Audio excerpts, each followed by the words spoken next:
When someone pulls away, the mind rarely stays calm. It starts replaying every word, every pause, every shift in tone. It searches for reasons, signs, meaning, and closure. But the more it searches, the more it suffers, because overthinking feels like control when it is really just pain repeating itself. That is why so many people remain trapped after someone becomes distant. It is not because they care too much. It is because they do not yet know how to return to peace. Buddhist teachings offer a different path. They teach that inner peace does not come from chasing answers or forcing certainty. It comes from releasing attachment, calming the restless mind, and learning how to remain grounded even when someone you care about steps back. Tonight, as you listen, something quiet will begin to change. The mental noise will start to soften, the pressure in your heart will begin to ease, and the part of you that kept running after what pulled away will slowly come home to itself. This is not just about how to stop overthinking after someone pulls away. This is about finding inner peace when the mind wants to chase, when the heart wants to panic, and when silence feels heavier than words. Are you ready? Let's begin. Now something begins to reveal itself quietly. The moment you stop chasing what pulled away, you start noticing how much of your pain was never about the person, but about the unanswered space they left behind. The silence becomes louder than anything they ever said, and the mind, unable to sit with that silence, begins to move. It moves in circles. It searches, it questions, it replays. It tries to rebuild what is already gone. And this is where the deeper suffering begins. A strange thing happens when someone becomes distant. The connection may fade, the communication may slow, but the mind does not follow the same rhythm. It keeps reaching, it keeps asking, it keeps knocking on a door that is no longer being opened. And beneath all of that movement, there is one quiet demand that drives everything else. The need for closure. Something inside wants an answer that will make everything make sense. It wants a final sentence, a clear reason, a moment of explanation that will somehow calm the storm. It believes that if it can just understand what happened, the pain will stop. But instead, the opposite happens. The more the mind searches for closure, the more restless it becomes, because it is trying to solve something that no longer exists in the same way. The situation has already changed, but the mind is still trying to interact with it as if it can be completed. This creates a tension that does not release. The heart is waiting for something that is not coming, and the mind is trying to force an ending that another person has not chosen to give. And in this quiet struggle, energy begins to drain. You may notice how often the mind returns to the same moments, a message that felt slightly different, a pause in conversation that now seems meaningful, a shift in tone that once felt small but now feels important. It starts to dissect everything. It asks questions like, when did this begin? What changed? Was there something I missed? And with each question, the mind believes it is getting closer to peace. But it is actually moving further away, because these questions are not leading to answers. They are feeding a cycle where the mind keeps trying to close something that has already been left open. There is a hidden assumption behind all of this. The belief that closure must come from the other person, that they must explain, clarify, or validate what happened for the pain to end. But this belief creates a quiet dependency. It places your peace in the hands of someone who has already stepped back. And that is where suffering deepens. Because now it is not just about missing them. It is about needing something from them in order to feel okay again. And when that need is not met, the mind reacts. It becomes louder. It becomes more insistent. It starts building stories, creating possibilities, trying to fill the silence with meaning. But silence does not always carry a hidden message. Sometimes silence is simply what it is. The difficulty is that the mind is not comfortable with that. It wants things to be explained, resolved, completed. It wants a sense of order, a sense of understanding. It wants to feel like nothing is left unfinished. But life does not always move that way. People do not always offer explanations. Conversations do not always reach a clear ending. Feelings do not always get expressed in a way that feels complete. And when this happens, the mind tries to take control. It tries to create closure by thinking more. But thinking is not the same as resolving. You can think about something endlessly and still feel unsettled. You can analyze every detail and still feel uncertain. Because the mind is not actually looking for information, it is looking for relief. And it believes that relief will come through understanding. But peace does not come from understanding everything. It comes from releasing the need to understand everything. This is where the shift begins, not in finding the perfect answer, but in noticing the movement of the mind itself. Noticing how it keeps returning to the same questions. Noticing how it tightens around the need for explanation. Noticing how it resists the fact that the situation is already over in its current form. There is something powerful in this noticing, because it creates space. Instead of being inside the cycle, you begin to see it. You begin to realize that the suffering is not just coming from what happened, but from what the mind is doing with what happened. And slowly, something softens. The urgency to figure everything out begins to lose its intensity. The need to reach out, to ask, to clarify starts to feel less necessary. Not because the questions have been answered, but because the grip of those questions has weakened. This does not happen all at once. There will still be moments where the mind returns, moments where it wants to go back, to reopen, to search again. But each time you notice this, there is an opportunity to not follow, to let the question arise without needing to solve it, to let the memory appear without needing to analyze it, to let the silence exist without needing to fill it. This is where a different kind of peace begins to form. Not the peace that comes from resolution, but the peace that comes from acceptance. Acceptance that not everything will be explained.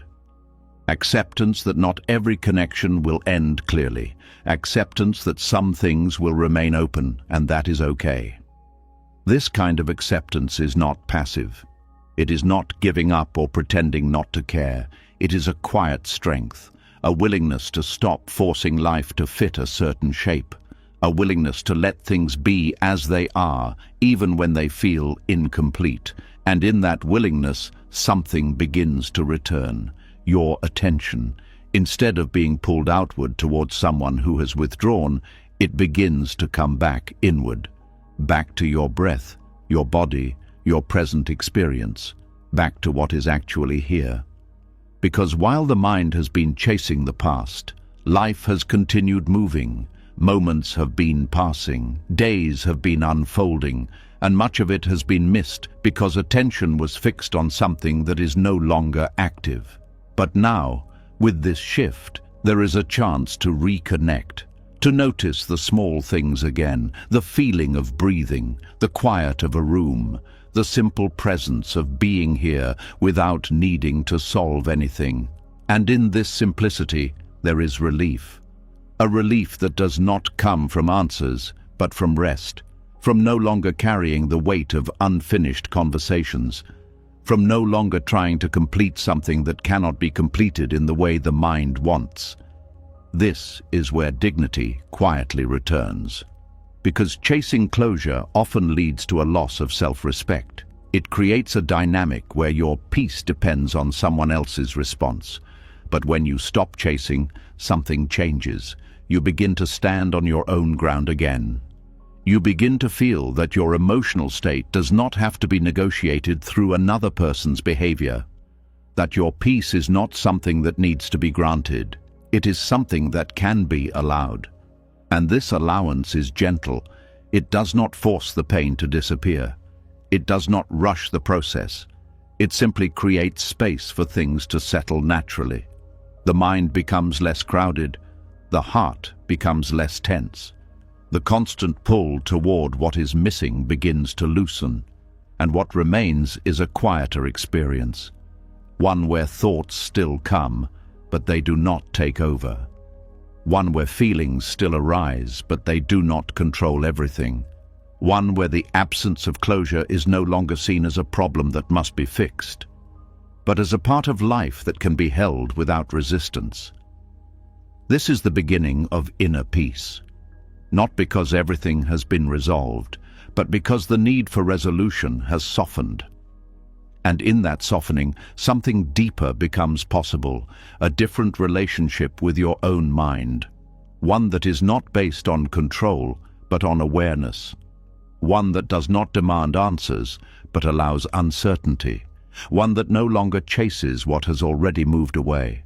And slowly, gently, this becomes enough. Not perfect, not complete, but enough to breathe again without tension, enough to sit without the constant need to figure things out, enough to live without being pulled back into the same loop.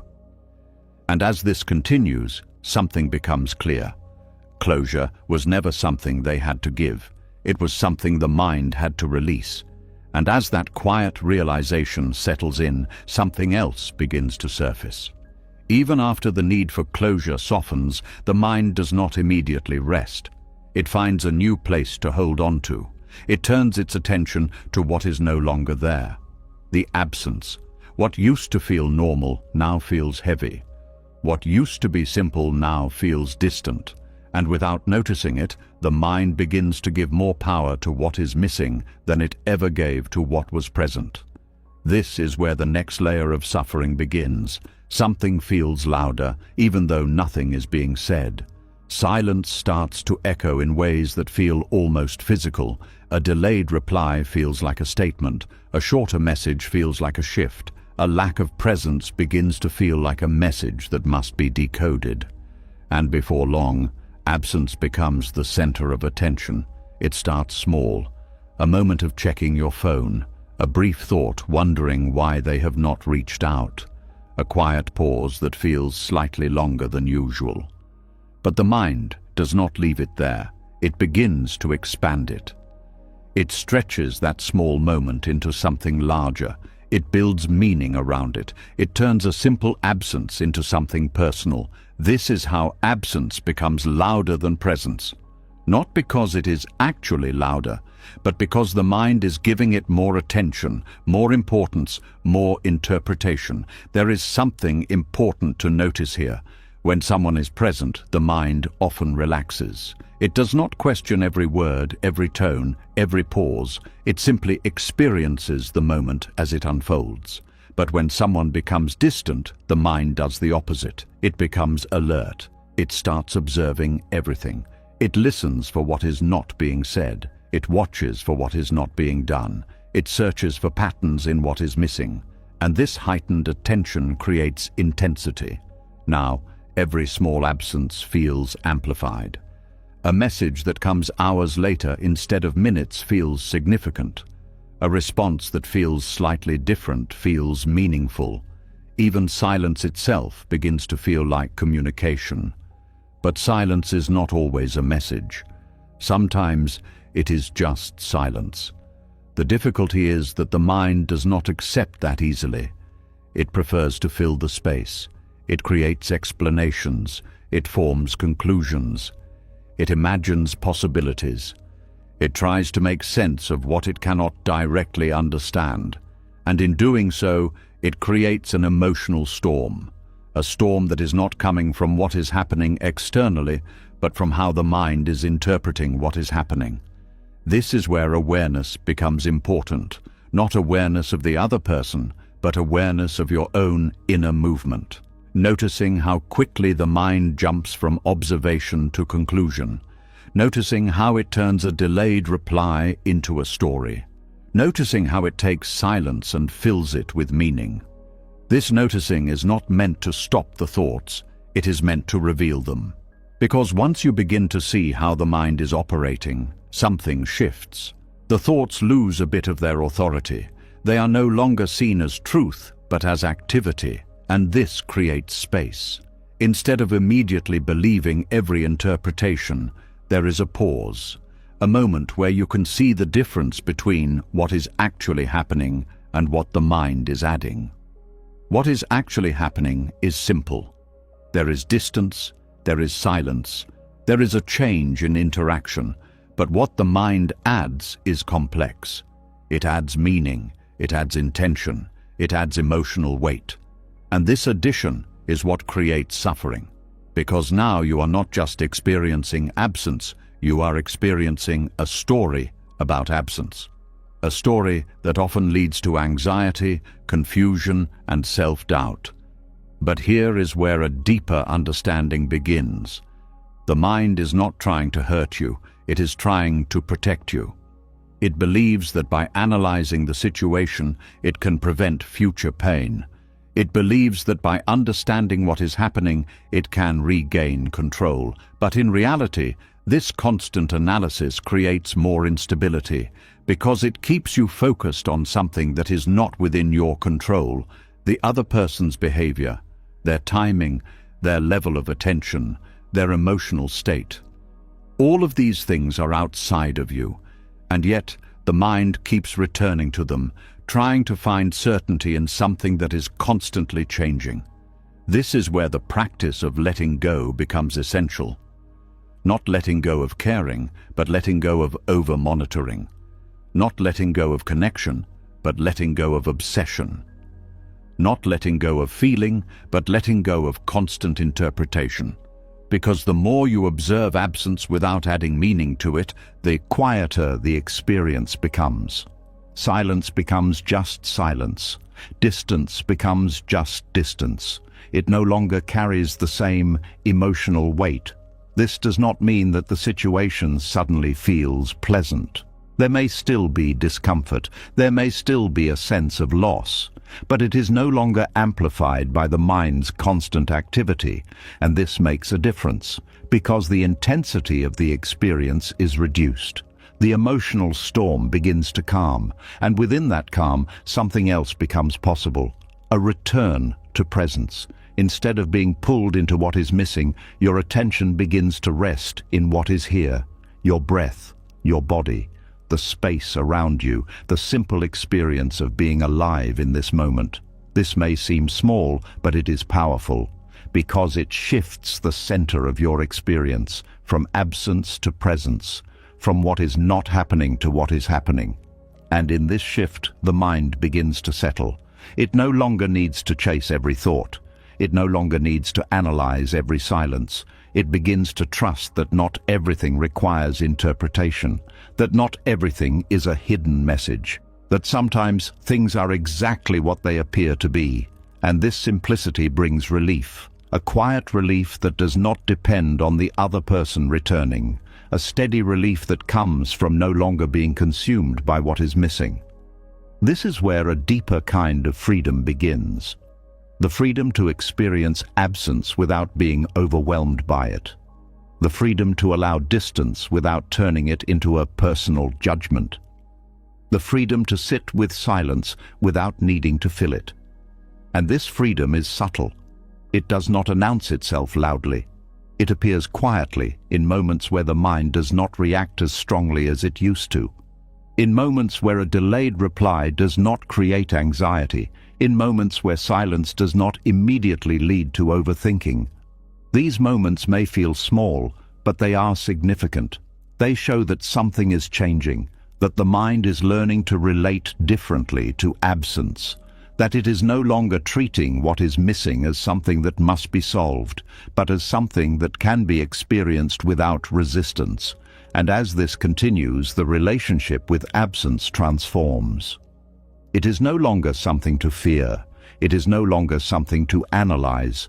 It becomes something neutral, something that simply exists without needing to be interpreted. And in this neutrality, there is peace.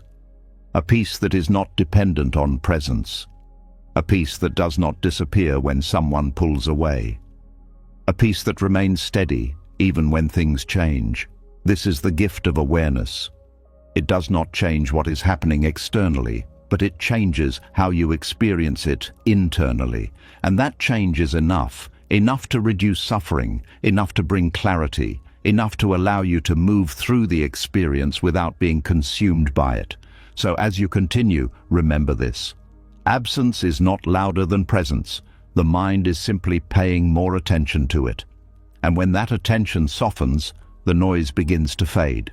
And what remains is something much quieter, something much steadier, something that was always there, waiting beneath the surface. Your own inner peace.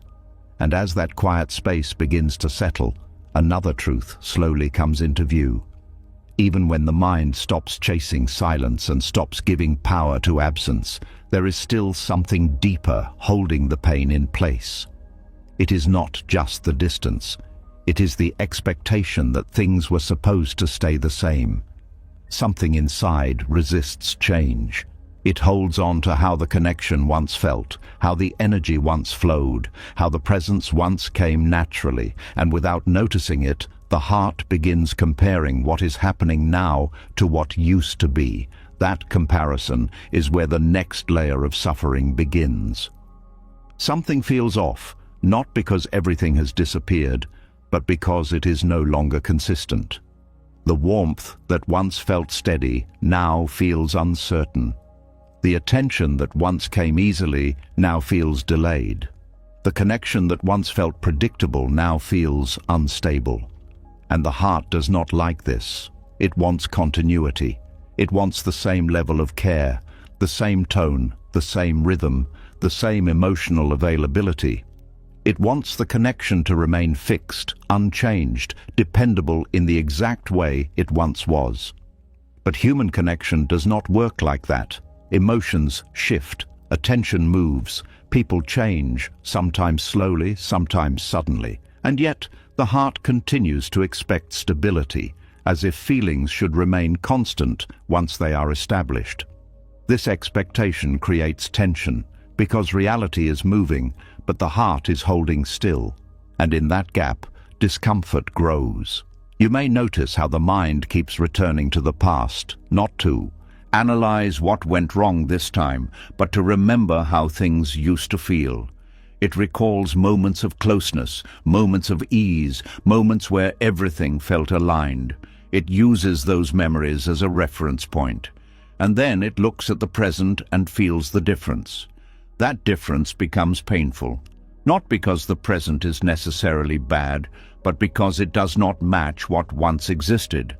This is where attachment to emotional continuity reveals itself. It is not just attachment to the person, but attachment to a version of them. A version that felt consistent, reliable, and familiar. And when that version begins to fade, the heart reacts. It tries to restore it, it tries to recreate it, it tries to bring things back to how they were. But this effort creates exhaustion, because it is an attempt to hold something that is already changing. There is something important to understand here. The heart is not wrong for wanting stability. It is natural to feel safe when things are consistent. It is natural to feel comfortable when emotional patterns are predictable. It is natural to want connection to remain steady. But suffering begins when this natural desire becomes a rigid expectation. When the heart believes that consistency must continue, when it assumes that once something feels a certain way, it should always feel that way. This belief creates resistance to change, resistance to uncertainty, resistance to the natural movement of human experience. And this resistance is what turns change into pain. Because instead of allowing the connection to evolve, the mind tries to fix it in place. It holds on to past moments and uses them as a standard. It says, this is how it should feel. And anything that does not match that standard begins to feel wrong. This is where a deeper shift becomes possible, not by forcing the heart to stop caring, but by gently loosening the expectation that things must remain the same, by seeing that emotional continuity is not guaranteed, that feelings are not fixed, that people are not static, They move through different states, different priorities, different inner experiences, and sometimes those movements create distance. Not always because something is wrong, but because change is part of being human. When this is understood, something begins to soften. The pressure to maintain a certain version of the connection begins to ease. The need to compare the present to the past begins to weaken, and the heart starts to open to a different way of relating, a way that does not depend on consistency, a way that allows fluctuation, a way that accepts that connection can change without it meaning something has been lost permanently. This does not mean that everything is suddenly comfortable. There may still be moments of longing, moments where the memory of how things used to feel arises. But these moments no longer carry the same weight. They are seen as memories, not expectations. They are felt, but not clung to. And this changes the experience. Instead of trying to bring the past into the present, there is a willingness to meet the present as it is, without forcing it to match something else, without demanding it to return to a previous state. This creates a sense of ease, a quiet ease that does not come from control, but from acceptance. Acceptance that emotional continuity is not something that can be secured. It is something that naturally shifts. And when the heart stops trying to hold it in place, it begins to experience something else. Freedom. The freedom to feel without needing things to stay the same. The freedom to care without needing constant reassurance. The freedom to remain steady even when the connection is not. This steadiness is not based on the other person. It is based on your own presence, your ability to remain grounded within yourself, regardless of how the external situation changes. And this is where inner peace begins to deepen, not because everything is stable, but because you are no longer depending on stability to feel okay. You begin to see that the discomfort was not coming from change itself. It was coming from the expectation that change should not happen. And once that expectation softens, the experience of change becomes less threatening. It becomes something that can be observed rather than resisted, something that can be allowed rather than controlled. This shift is subtle but powerful because it removes the constant tension between what is and what should be. It allows the heart to rest in the present moment without comparing it to something else, to rest without needing to recreate the past, to rest without fearing the future. And in that rest, something becomes clear. Connection does not need to be constant to be meaningful. It does not need to remain the same to have value. It can change, it can fluctuate, it can even fade and still have been real. This understanding brings a different kind of peace. A peace that is not tied to continuity, a peace that is not shaken by change, a peace that allows the heart to remain open without becoming attached to a fixed outcome. And as this continues, the relationship with connection transforms. It is no longer about holding on to how things were. It becomes about being present with how things are, without resistance, without expectation, without fear. And in this presence, there is a quiet strength, a strength that does not depend on emotional consistency, a strength that remains steady even as everything around it shifts. This is the deeper lesson. That inner peace is not found in keeping things the same. It is found in allowing things to change without losing yourself in the process. And when this is truly seen, something relaxes. The grip loosens, the heart softens, and the need for emotional continuity quietly fades. What remains is something much more stable, not the connection itself, but your ability to remain at peace within it, no matter how it changes. And as that grip on continuity begins to loosen, another layer quietly reveals itself. Even when you stop expecting things to stay the same, the mind still tries to explain why they changed. It looks at the distance, at the silence, at the shift in energy, and it does something very subtle. It makes it personal. A quiet thought appears almost unnoticed at first. but deeply felt. It says something must be wrong with me, and from that moment, the experience of distance transforms into something heavier. Not just change, not just absence, but rejection. There is a moment where everything feels fine, and then suddenly, something feels different. The tone shifts, the energy drops, the presence fades, and before there is any real understanding of what is happening, the mind rushes in to explain it. But it does not explain it neutrally. It explains it through identity. It begins to ask questions that point inward in a painful way. Did I say too much?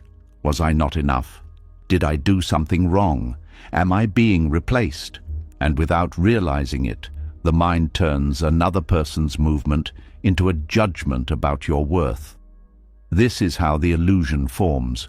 Distance becomes rejection, silence becomes disapproval, change becomes proof that something about you is lacking.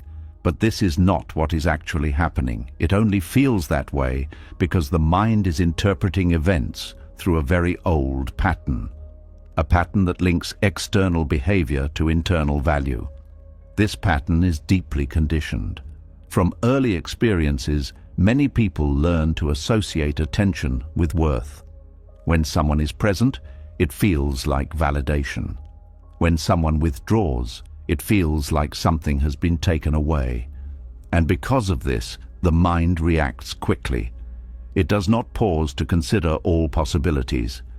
It goes straight to self-reference. It assumes that the change must be about you. But human behavior is far more complex than that. People pull away for many reasons that have nothing to do with the person they are pulling away from. They may be overwhelmed, distracted, uncertain, dealing with their own inner struggles, or simply changing direction in their life. These movements are part of their own experience, but the mind does not always see that. It collapses all of that complexity into a single conclusion. I am the reason, and this conclusion creates suffering. Because now, the pain is not just about distance, it is about identity. It feels like something about you has been diminished. And once that belief takes hold, the mind begins to look for evidence. It replays conversations, searching for mistakes. It analyzes interactions, looking for signs of failure. It builds a narrative where everything points back to a perceived flaw. And this narrative feels convincing, not because it is true, but because it is repeated. This is where awareness becomes essential again. Not to stop the thoughts, but to question their foundation. To see that the mind is making a leap from observation to identity, from noticing distance to concluding rejection, from experiencing change to assuming personal inadequacy. When this leap is seen clearly, something begins to shift. The certainty of the thought weakens. Instead of immediately believing, there is space to observe. To ask quietly, is this really about me? Or is the mind simply trying to create a story? This question does not need an immediate answer. It simply interrupts the automatic pattern. And in that interruption, something softens. The emotional intensity begins to reduce. The tightness around self-worth begins to loosen. Because now, the situation is no longer being experienced as a personal verdict. It is being seen as an event. Something that is happening, not something that defines you. This distinction is subtle but powerful. It separates what is external from what is internal. It allows you to experience another person's behavior without absorbing it into your identity. And this is where a deeper form of peace begins to emerge.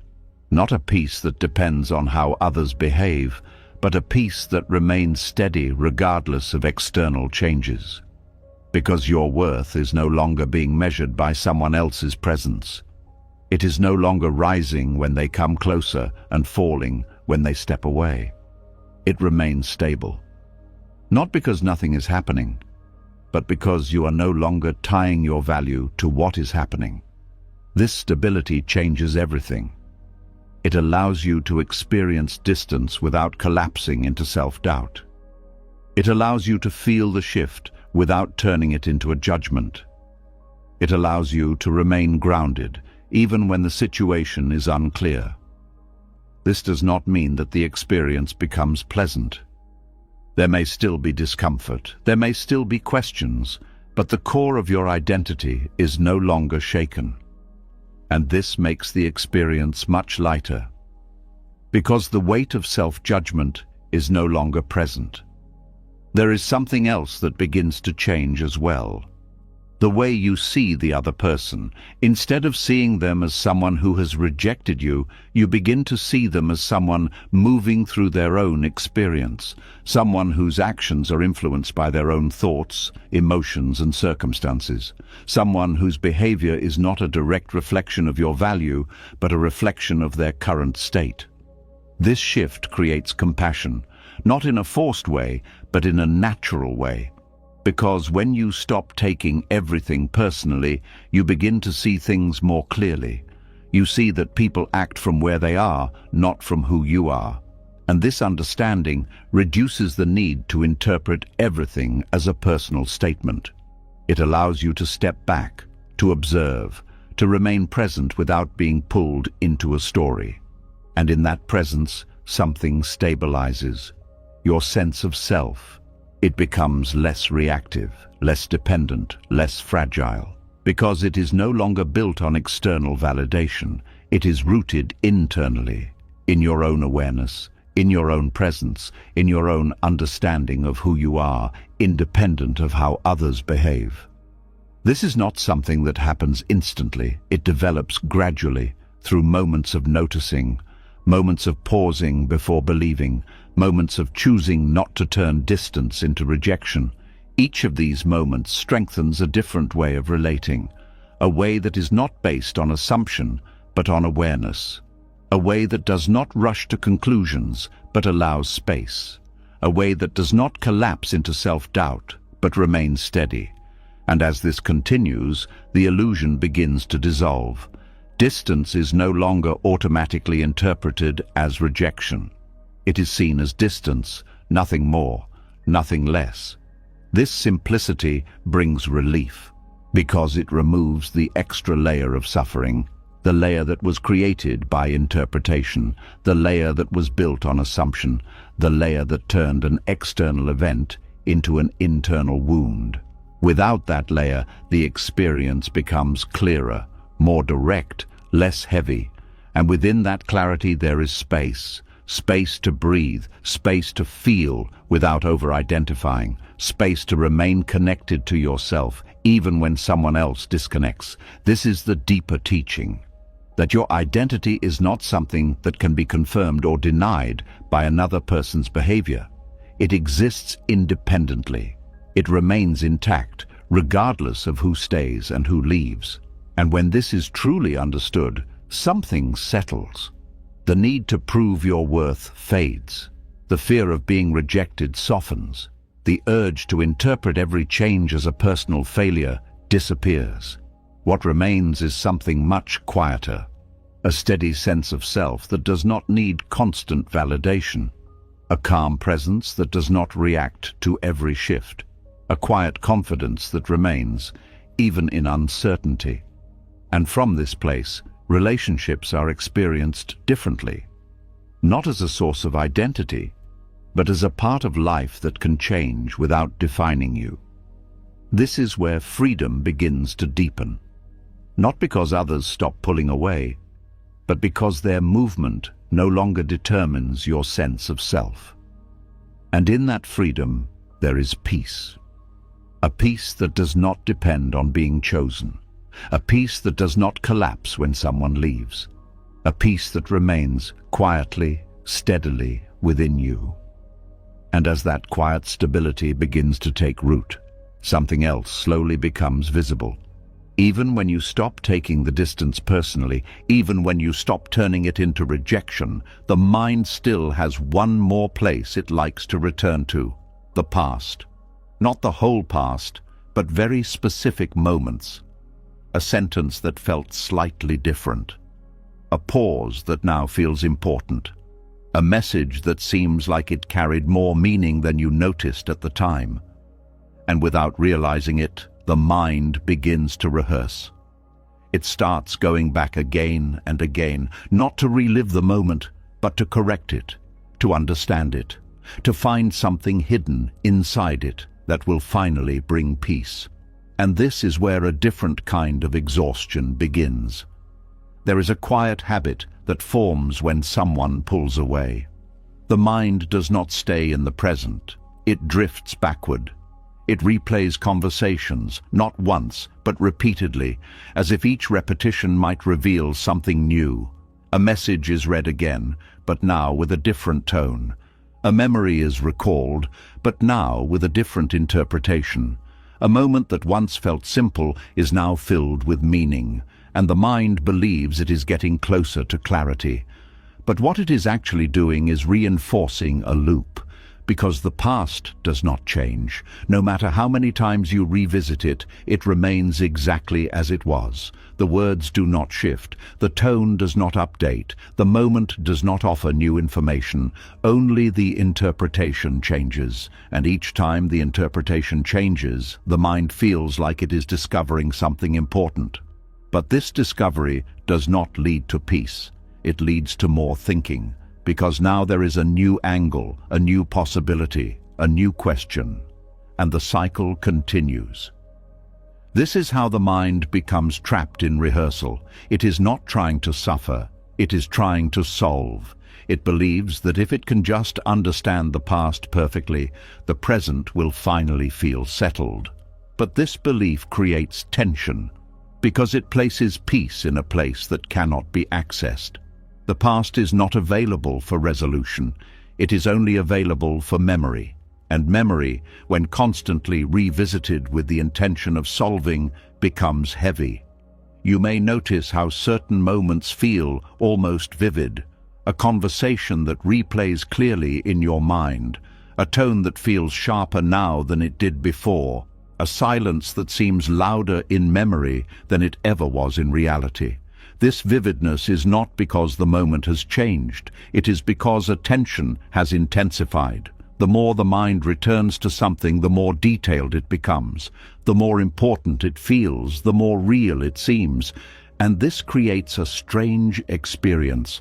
The past begins to feel more alive than the present. And when that happens, the present begins to fade. You may find yourself sitting in a quiet space, but your attention is somewhere else. You are not experiencing what is in front of you. You are inside a conversation that has already ended.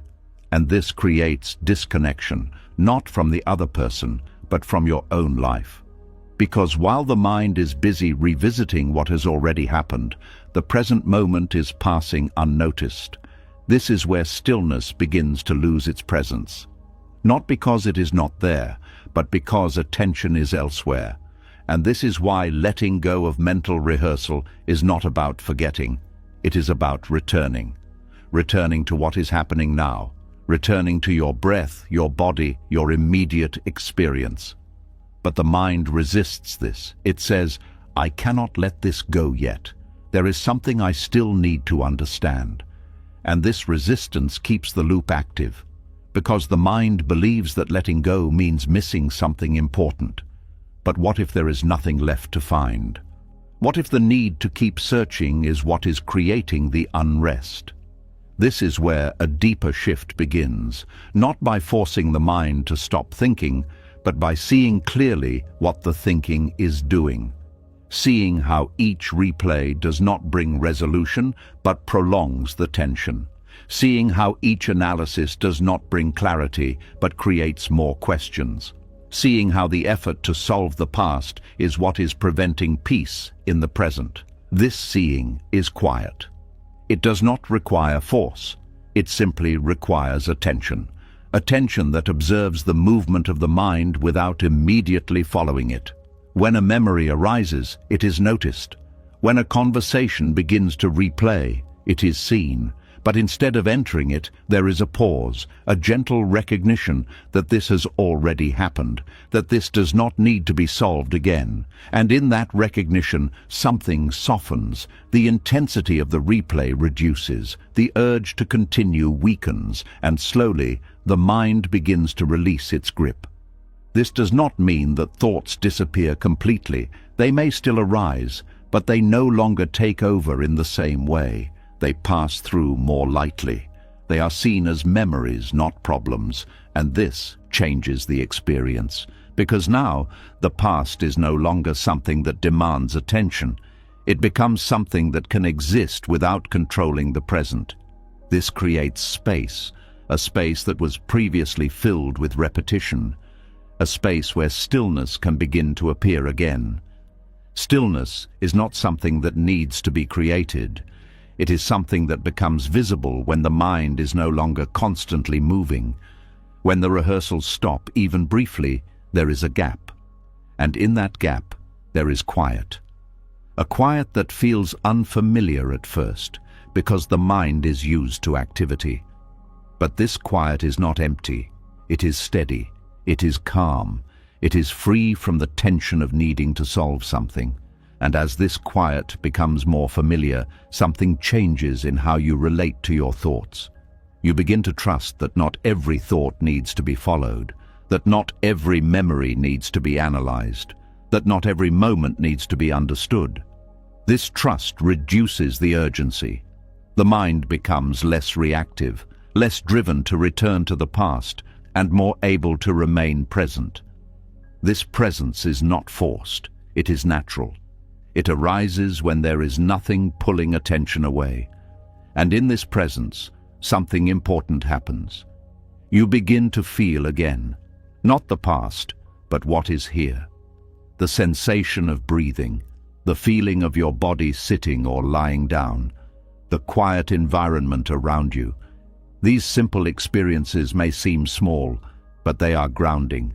They bring you back to reality.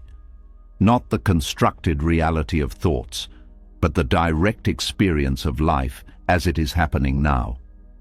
And this grounding creates stability. A stability that is not dependent on understanding everything. A stability that is not shaken by unanswered questions. A stability that comes from being here fully without needing to go back. This is where the deeper peace begins. Not because the past has been resolved, but because it is no longer being constantly revisited. Not because everything makes sense, but because the need to make sense of everything has softened.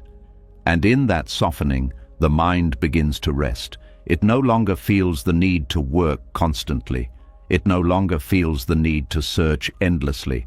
It begins to settle into a quieter rhythm, a rhythm that is not driven by urgency, but by presence. And as this continues, something becomes clear. The past does not need to be solved for peace to exist. It only needs to be allowed to remain where it is. And when the mind stops trying to bring it into the present again and again, the present becomes lighter, more open, more available. And in that openness, there is space for something new. Not answers, not conclusions, but a different experience. An experience where you are no longer trapped in repetition, where you are no longer rehearsing what has already ended, where you are simply here without needing to fix anything. And this simplicity is enough. Enough to feel calm, enough to feel grounded, enough to move forward without carrying the weight of constant replay. This is the quiet shift. From solving to allowing, from rehearsing to resting, from being caught in the past to being present with what is here. And in that shift, stillness begins to return. And as that stillness begins to return, another pattern slowly reveals itself. Even when the mind stops replaying the past, even when it begins to rest in the present, there can still be a quiet pull that has not yet been released. It is not a thought this time. It is a desire, a subtle urge to be chosen again. Something inside does not want to accept the distance as it is. It wants to reverse it. It wants to restore what was lost. It wants to feel wanted again, seen again, pursued again. And without noticing it, the heart begins to reach. There is a quiet ache that does not always speak in words. It shows up as a need to be acknowledged, a hope that they will come back, a longing for a message that carries warmth again. And beneath all of that, there is a simple wish. Choose me. Not directly, not always consciously, but it is there. A desire to be valued in the same way as before. A desire to feel important again in their eyes. A desire to be the one they return to. But when someone has already stepped back, this desire begins to move in a painful direction. Because now, instead of being freely given, attention becomes something hoped for, something waited for, something subtly chased. And this is where the emptiness begins. Not because wanting love is wrong, but because trying to pull it from a place that is no longer open creates tension. There is something deeply exhausting about trying to be chosen by someone who is no longer choosing. It may not always look obvious. It can appear as small actions, sending another message, adjusting your tone to seem less intense, holding back certain thoughts in the hope of being more appealing. Or it can appear internally, thinking about how to respond in a way that will bring them closer, wondering what version of yourself would make them return, questioning whether being more distant, more available, more understanding would change something. All of these movements come from the same place, an attempt to influence their choice. But this attempt slowly disconnects you from yourself, because now your attention is no longer resting in your own experience. It is focused outward, focused on their reactions, focused on how to create a response, focused on how to become someone who is chosen again. And this creates a subtle loss of dignity, not in a harsh or judgmental way, but in a quiet, almost invisible way. Because dignity is not about controlling others. It is about remaining aligned with yourself. And when your sense of worth begins to depend on whether someone returns, that alignment starts to shift. You begin to move away from your own center. You begin to shape yourself around someone else's attention. And this creates emptiness, because no matter how much you adjust, you cannot control another person's willingness. You cannot make someone feel something they are no longer feeling. You cannot create desire where there is distance. And the more you try, the more you feel the gap. A gap between effort and response. A gap between giving and receiving. A gap that becomes more noticeable with every attempt. This gap is where suffering deepens. Because now it is not just about the absence of connection. It is about the effort to restore it. An effort that does not bring the result you hope for. And this creates a feeling of rejection, not just from them, but from the situation itself. A feeling that no matter what you do, it is not enough. But here is where a different understanding begins. The emptiness is not coming from their distance. It is coming from the attempt to fill that distance through force. Force does not always look aggressive. Sometimes it looks like over-effort. Sometimes it looks like over-giving.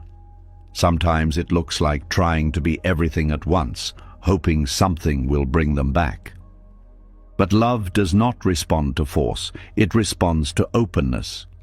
And when openness is no longer present on both sides, trying to recreate it through effort leads to exhaustion. This is where letting go becomes necessary. Not letting go of caring, but letting go of trying to be chosen. Letting go of shaping yourself to fit someone else's changing attention. Letting go of the quiet hope that one more action will change everything. This letting go is not immediate. It happens gradually, through moments of noticing when the mind starts planning how to regain their attention. Noticing when the heart starts reaching outward instead of resting inward. Noticing when your energy begins to depend on their response. Each time this is noticed, there is an opportunity. An opportunity to pause, to stop the movement, to return to yourself. This return is simple. It is not about rejecting them. It is about reconnecting with your own presence, your breath, your body, your own sense of being. And in this return, something shifts. The urgency reduces. The need to act fades. The desire to be chosen softens. Not because the feeling disappears completely, but because it is no longer driving your behavior. And as this continues, dignity begins to return, not as an idea, but as a feeling of being grounded within yourself, a feeling of not needing to prove your worth, a feeling of not needing to earn attention. This dignity is quiet. It does not demand. It does not chase. It does not try to convince. It simply remains. And in that stillness, something becomes clear. Love cannot be taken from closed hands. It cannot be negotiated into existence. It cannot be created through effort alone. It either flows or it does not. And when it does not, the most peaceful response is not to force it. It is to step back, not in anger, not in pride, but in understanding. Understanding that your energy does not need to be spent where it is not received. Understanding that your presence does not need to be shaped to fit someone else's distance. Understanding that your worth is not defined by whether someone chooses you. This understanding creates space. A space where your attention is no longer tied to their behavior. A space where your emotional state is no longer dependent on their response. A space where you can exist without needing to be chosen. And in this space, something deeper begins to grow. Self-respect. Not the kind that is built on comparison or validation, but the kind that comes from alignment, from being true to yourself, regardless of what is happening externally. And this self-respect changes how you experience the situation. The need to reach reduces. The need to fix disappears. The need to be seen by them becomes less important than being present with yourself. And this shift is powerful because it removes the pressure to perform, the pressure to maintain connection, the pressure to be enough in someone else's eyes. Without that pressure, the heart begins to relax. It no longer feels like it has to earn something. It no longer feels like it has to prove something. It begins to rest. And in that rest, there is peace. Not because the situation has changed, but because your relationship to it has changed. You are no longer trying to be chosen. You are allowing yourself to be, and that is enough. Enough to feel whole, enough to feel steady, enough to move forward without carrying the weight of unmet expectation. This is where true freedom begins, not in being selected by someone else, but in no longer needing that selection to feel complete. And from this place, something becomes possible again, not the return of the past, but the opening of something new. A life that is not centered around being chosen, but around being present. A life that is not shaped by someone else's distance, but by your own inner stability. And in that life there is a quiet strength. A strength that does not reach. A strength that does not force. A strength that simply remains. And in that remaining, dignity is fully restored. And as that quiet dignity begins to return, something deeper starts to surface. Even when the urge to be chosen softens, even when the need to chase fades, there can still be a subtle discomfort that lingers beneath the surface. It is not about them anymore. It is about how it feels. A quiet sting appears, not always loud, but very real. A sense that something about this situation touches your pride in a way that is hard to ignore. It feels like being overlooked. It feels like being set aside, and without noticing it, the experience shifts again. Not into longing this time, but into something more subtle, a feeling of being diminished. Something inside tightens when distance happens, not just because of the loss, but because of what it seems to say. It begins to feel like a quiet form of disrespect, even if no words were spoken. The mind may not say it directly, but the feeling is clear. Why would they pull away from me?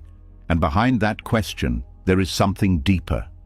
A belief that this should not have happened. Because somewhere within, there is an expectation to be valued, to be preferred. to be someone who is not easily let go. This expectation is not always conscious, but it is powerful. It is rooted in identity. The identity of being important in someone's life. The identity of being chosen without question. And when distance appears, this identity feels challenged. This is where the ego begins to react. Not loudly, not aggressively, but in a very quiet and internal way. It takes the situation and turns it into something personal. Not just about connection, but about status. It begins to interpret the withdrawal as a loss of position, a loss of significance, and this creates a different kind of pain, not just emotional, but psychological, because now it is not only about missing someone, it is about feeling less than. This is how the ego transforms distance into humiliation, not in a dramatic sense, but in a subtle one, a quiet feeling that something about you has been lowered. And this feeling is uncomfortable, because the ego is not designed to accept this easily. It wants to protect its image. It wants to maintain its sense of importance. It wants to remain in a position where it feels valued. And when that is disrupted, it reacts. Sometimes it reacts by trying to regain attention. Sometimes it reacts by pulling back and creating distance in return. Sometimes it reacts by creating stories that protect its pride. They are not worth it anyway. They lost someone valuable. They will regret this. These thoughts are not random. They are attempts to restore balance, to bring the sense of importance back. But beneath these thoughts, there is still a feeling. A feeling that something about this situation has touched a sensitive place, a place that does not want to feel small. This is where awareness becomes important again, not to judge the ego, but to understand it, to see that the reaction is not about truth, but about protection. The ego is trying to maintain a certain image, an image of being someone who is always valued, always wanted, always chosen. But life does not always reflect that image. People change, situations shift, connections evolve, and sometimes someone steps away. Not because you are less, but because their path is moving differently. But the ego does not see this clearly. It interprets everything through identity, through the lens of, what does this say about me? And this interpretation creates suffering, because it ties your sense of self to something external, something that is not stable, something that can change at any moment. This is where Buddhist practice offers a different perspective.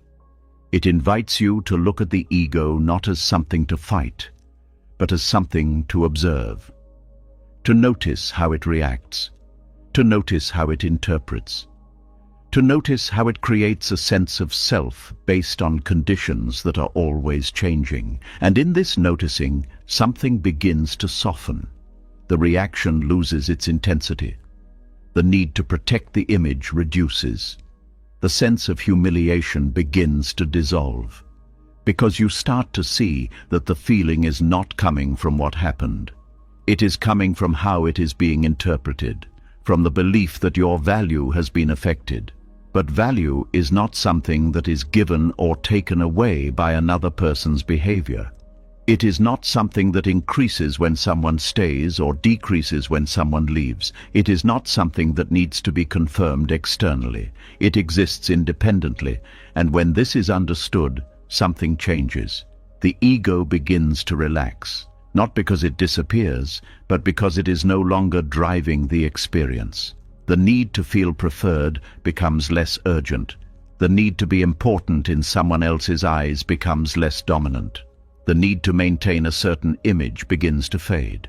And in that fading, there is relief. A relief that comes from no longer needing to prove anything, no longer needing to hold a position, no longer needing to interpret every change as a threat to identity. This relief creates space. A space where you can experience the situation without adding extra meaning, without turning it into something about your worth, without turning it into something about your importance. It becomes simpler. Someone moved away. That is all. no additional layer, no personal judgment, no hidden message about who you are. And in this simplicity, there is peace. A peace that is not fragile, a peace that does not depend on being valued by others, a peace that remains steady, regardless of how others behave. This steadiness is quiet. It does not seek attention. It does not demand recognition. It simply exists. And from this place, something else becomes possible. A different way of relating to yourself. One that is not based on comparison. One that is not based on validation. One that is not based on being chosen, but on being present, being aware, being grounded. And this way of relating changes everything, because now your sense of self is not something that fluctuates with external events. It is something that remains stable, something that is not affected by who stays or who leaves, something that is not shaken by distance. And as this stability grows, the ego's reactions become less intense. They may still arise, but they are seen more clearly. They are not followed as easily. They are not believed as strongly. They pass more quickly. And in their place, there is a different feeling, not pride, not humiliation, but neutrality. A simple acceptance of what is, without needing to elevate or diminish yourself in response. This neutrality is powerful because it removes the extremes, the need to feel superior, the fear of feeling inferior. Both begin to dissolve, and what remains is balance, a balanced sense of self that does not swing with circumstances, a grounded presence that does not react to every shift, a quiet confidence that is not dependent on being preferred. And from this place, relationships are experienced differently, not as a reflection of your worth, but as interactions that can change without defining you. This creates freedom. The freedom to connect without attachment to status.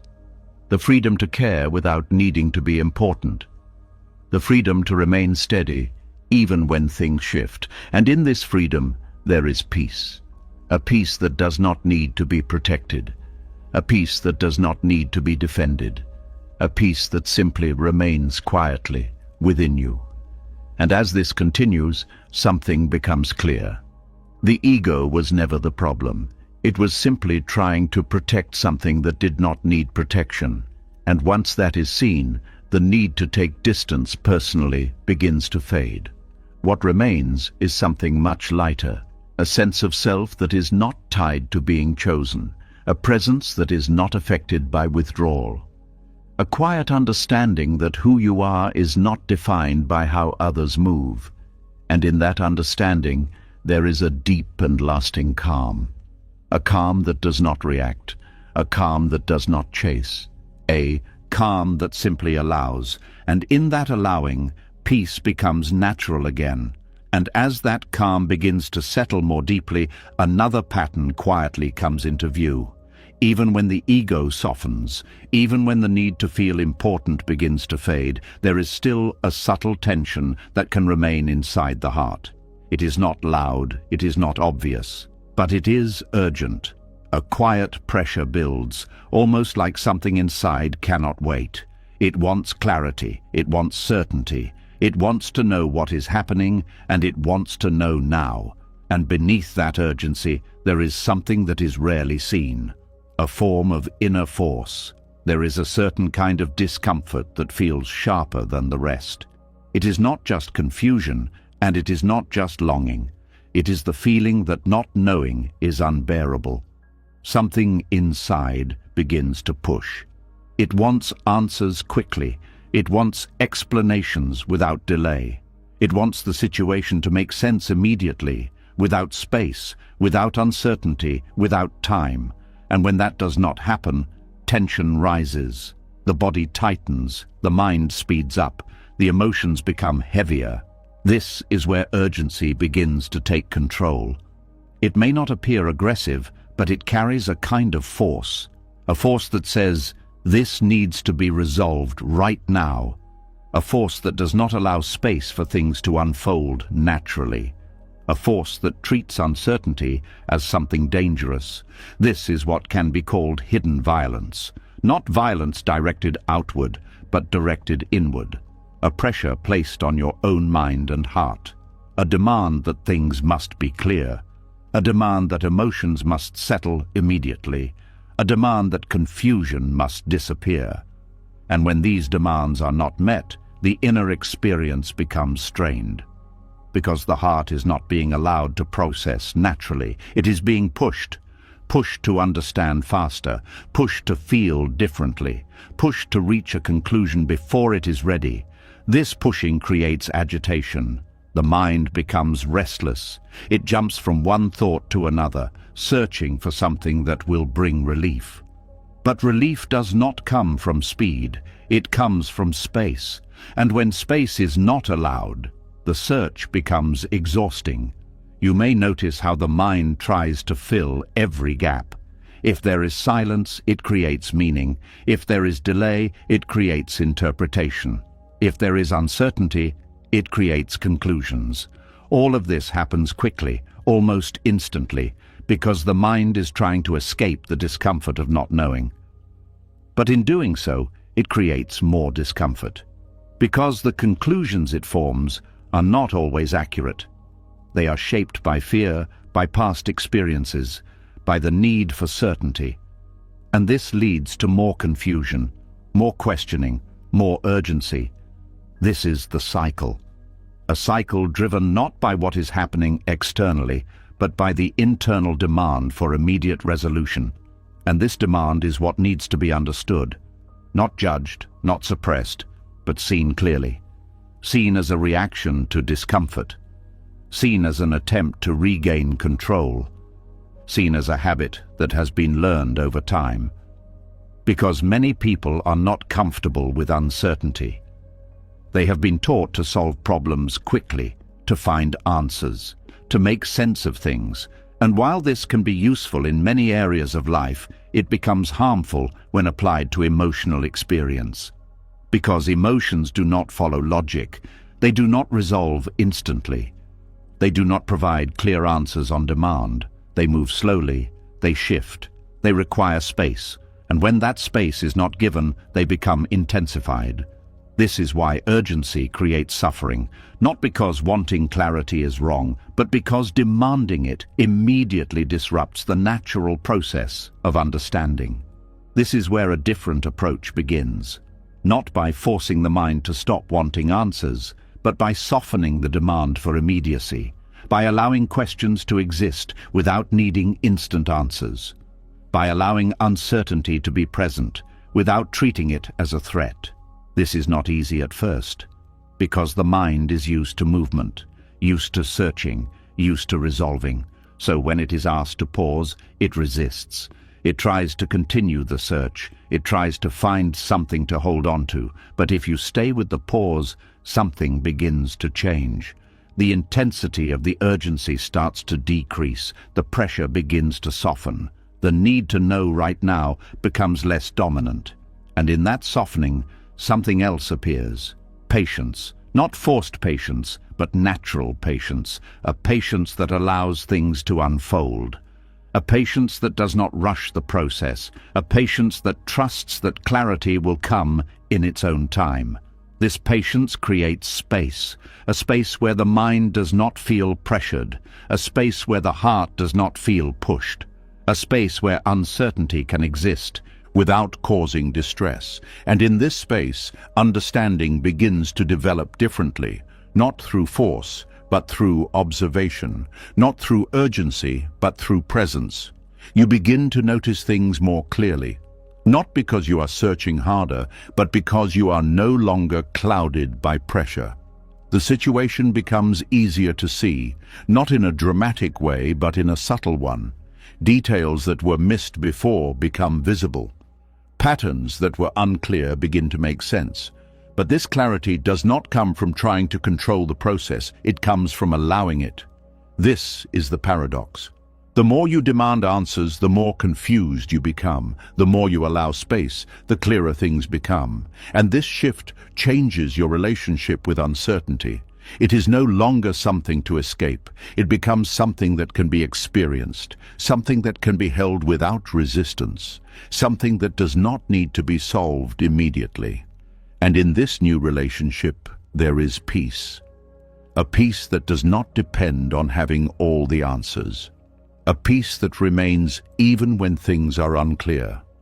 A peace that allows you to continue living even without resolution. This peace is steady. It does not fluctuate with every thought.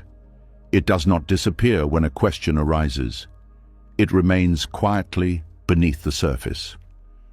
And as this peace deepens, something else changes. Your response to situations, you become less reactive, less driven by urgency, less controlled by the need for immediate clarity. You begin to move differently, more slowly, more intentionally, more calmly. And this changes how you experience everything, not just this situation, but all situations. Because the habit of urgency is not limited to one area. It affects how you think, how you feel, how you respond, and when that habit is softened, everything becomes lighter, the mind becomes less crowded, the heart becomes less tense, the overall experience becomes more peaceful. This is the deeper teaching. That urgency is not just a reaction, it is a form of inner pressure, a pressure that can be released. And when it is released, something opens, a sense of ease, a sense of trust, a sense of being able to move through uncertainty without being overwhelmed by it. This ease is not dramatic, it is quiet. It shows up in moments where you would have reacted before, but now you pause. It shows up in moments where you would have searched for answers, but now you allow the question to remain. It shows up in moments where you would have felt overwhelmed, but now you feel steady. These moments may seem small, but they are significant. They show that something is changing, that the need for immediate answers is losing its grip, that the mind is learning to rest, even in uncertainty. And as this continues, something becomes clear. You do not need to know everything right now to feel at peace. You do not need to solve every question to feel calm. You do not need to force clarity to experience stillness. Peace is not the result of having all the answers. It is the result of not demanding them immediately. And when this is truly understood, something relaxes. The pressure disappears. The urgency fades. The hidden violence dissolves. What remains is something much gentler, a mind that allows, a heart that trusts, a presence that is not in a hurry. And in that presence, peace grows naturally. Not because everything is clear, but because nothing is being forced. And that is enough. And as that urgency begins to dissolve, something even more subtle begins to show itself. When the demand for immediate answers softens, the mind does not simply become empty. It looks for something else to hold on to, and when there is silence, it begins to create, not truth, stories. There is a quiet moment when nothing is being said, nothing is being explained, nothing is being confirmed. And instead of resting in that space, the mind begins to fill it. It starts gently at first, a small assumption, a passing thought. Maybe something changed. Maybe they feel different. Maybe something is wrong, but the mind does not leave it there. It builds, it adds layers, it connects small pieces and turns them into something larger. A delayed reply becomes a sign, a shorter message becomes a shift, a moment of distance becomes a pattern, and suddenly what was once silence becomes a full narrative. This is how the mind creates stories. Not because it is trying to deceive, but because it is uncomfortable with emptiness. Silence feels incomplete, uncertainty feels unstable, and the mind, in its attempt to create stability, fills the space with meaning. But the meaning it creates is not always grounded in reality. It is shaped by fear, by memory, by past experiences, and most of all, by the need to explain what cannot yet be explained. This is where overthinking begins to take a different form. It is no longer just searching for answers, it is constructing scenarios. You may notice how quickly the mind moves from not knowing to imagining. It does not stay in the unknown, it replaces it. It creates possibilities that feel real. It starts to picture things that have not happened. It begins to form conclusions without evidence. And these conclusions carry emotional weight. The mind may create the idea that there is someone else, that you have been replaced, that something hidden is happening behind the silence, that the connection has already ended, even if no clear ending has been given. These thoughts feel convincing, not because they are true, but because they are detailed. The more the mind builds them, the more real they seem, and the more real they seem, the stronger the emotional response becomes. This is how mental fiction turns into emotional reality. You begin to feel hurt, not because something has happened, but because something has been imagined. You begin to feel anxious, not because there is danger, but because the mind has created a future that feels threatening. You begin to feel rejected, not because it has been confirmed, but because the story suggests it. And this is where suffering deepens. Because now you are not just dealing with what is happening, you are dealing with what the mind has created. And these creations are often more intense than reality itself. They are filled with worst-case scenarios, with hidden meanings, with imagined outcomes. And because they are not grounded in what is actually happening, they do not resolve. They continue to evolve. Each time you think about the situation, the story grows. It becomes more detailed, more convincing, more emotionally charged. And this creates a loop where the mind feeds itself, where each thought leads to another, where each assumption creates more assumptions. And in this loop, it becomes difficult to see clearly, because the line between reality and imagination begins to blur. This is where awareness becomes essential in a deeper way. Not just awareness of thoughts, but awareness of the nature of thoughts. Seeing that not everything the mind presents is real. Seeing that thoughts are not facts. Seeing that the mind can create entire experiences without external input. This recognition is powerful because it breaks the illusion. Not immediately, but gradually. When a thought arises, instead of immediately believing it, there is a pause. A moment of questioning. Is this something I know or something I'm imagining? This question creates space. It separates observation from interpretation. What is known becomes clear. There is distance, there is silence, there is a change, but beyond that, everything else is added. And once this is seen, the added layer begins to lose its strength. The stories do not disappear instantly, but they become lighter. They are no longer taken as truth. They are seen as possibilities, as mental activity, as something that can arise without needing to be followed. This changes the experience, because now, when the mind begins to build a story, there is awareness. There is recognition that this is happening. And in that recognition, there is a choice, not to suppress the thought, but not to engage with it, to let it appear without feeding it, to let it pass without expanding it. This is not easy at first, because the mind is used to involvement, used to following thoughts wherever they lead. But with practice, something begins to shift. The need to complete the story reduces. The urge to analyze every detail softens. The intensity of the imagined scenarios decreases, and slowly the mind begins to settle, not because it has found answers, but because it is no longer creating unnecessary questions. This creates clarity, a clarity that is not based on knowing everything, but on not adding what is not known, and in this clarity there is relief. Relief from the constant movement, relief from the emotional swings, relief from the feeling of being trapped in your own thinking. This is where freedom begins, not freedom from thoughts, but freedom from being controlled by them. The thoughts may still arise, the mind may still create stories, but they no longer define your experience. They no longer determine your emotional state. They become something that can be observed without being believed.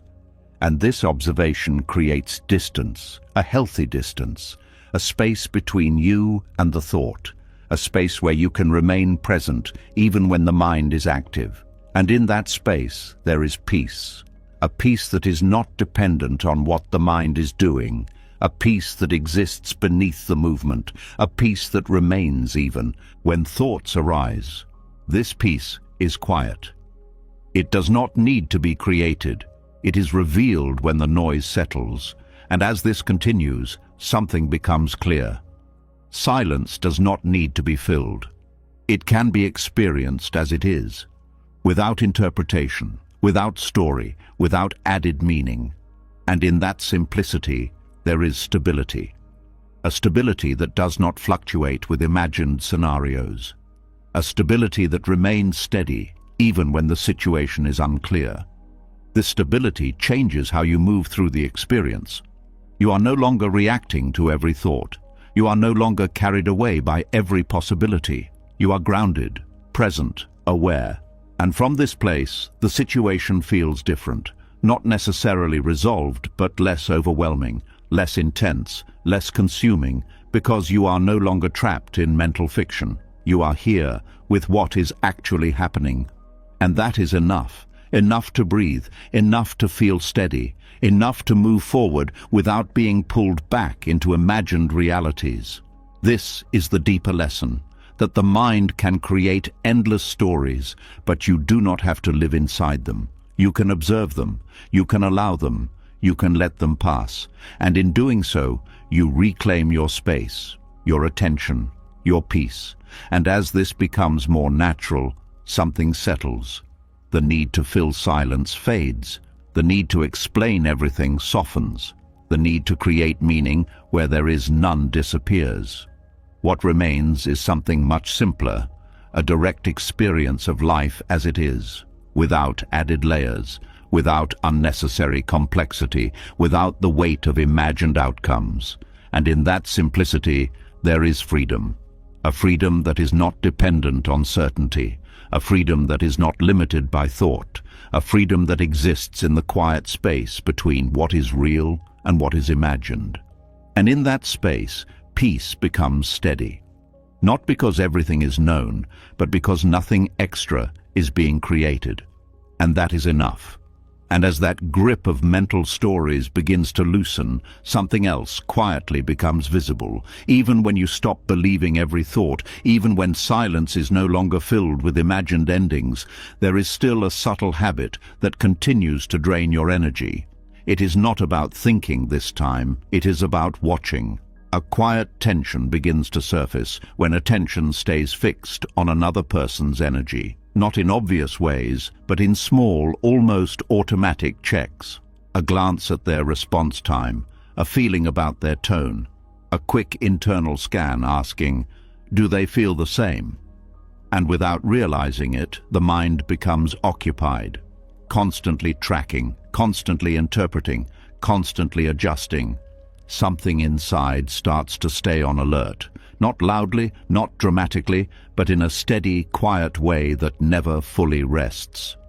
It is always looking for signs, signs of warmth, signs of distance, signs of change. A message comes in, and instead of simply reading it, the mind reads into it. It looks for what is beneath the words. It listens for what is not being said. It measures the space between sentences. And even when there is no message, the monitoring continues. The absence itself becomes something to observe. How long has it been? Did they see it? Are they ignoring me? The mind begins to build a rhythm around this, a rhythm that is not based on presence, but on checking their mood, checking their behavior, checking their level of interest, and over time, this checking becomes exhausting. Not because it is intense, but because it is constant. It runs quietly, in the background. It follows you into your day. It appears in moments that should feel simple. And it slowly drains your attention. Because instead of being here, your awareness is somewhere else. It is focused outward. Focused on something that is not within your control. This is where the deeper exhaustion begins. not from what they are doing, but from what you are doing in response. From the habit of monitoring. From the need to stay aware of every shift. From the belief that if you watch closely enough, you will understand what is happening. But this belief creates pressure, because it turns another person's emotional state into your responsibility. It makes you feel like you need to keep track, like you need to stay updated, like you need to respond to every subtle change. And this creates a sense of work, a kind of emotional labor that never fully stops. You are not just experiencing the connection. You are managing it, observing it, trying to maintain balance within it. And this takes energy, a lot of it, because the mind is not designed to sustain constant monitoring. It needs rest. It needs space. It needs moments where it is not engaged in tracking or interpreting, but when attention is fixed on someone else's energy, that rest disappears.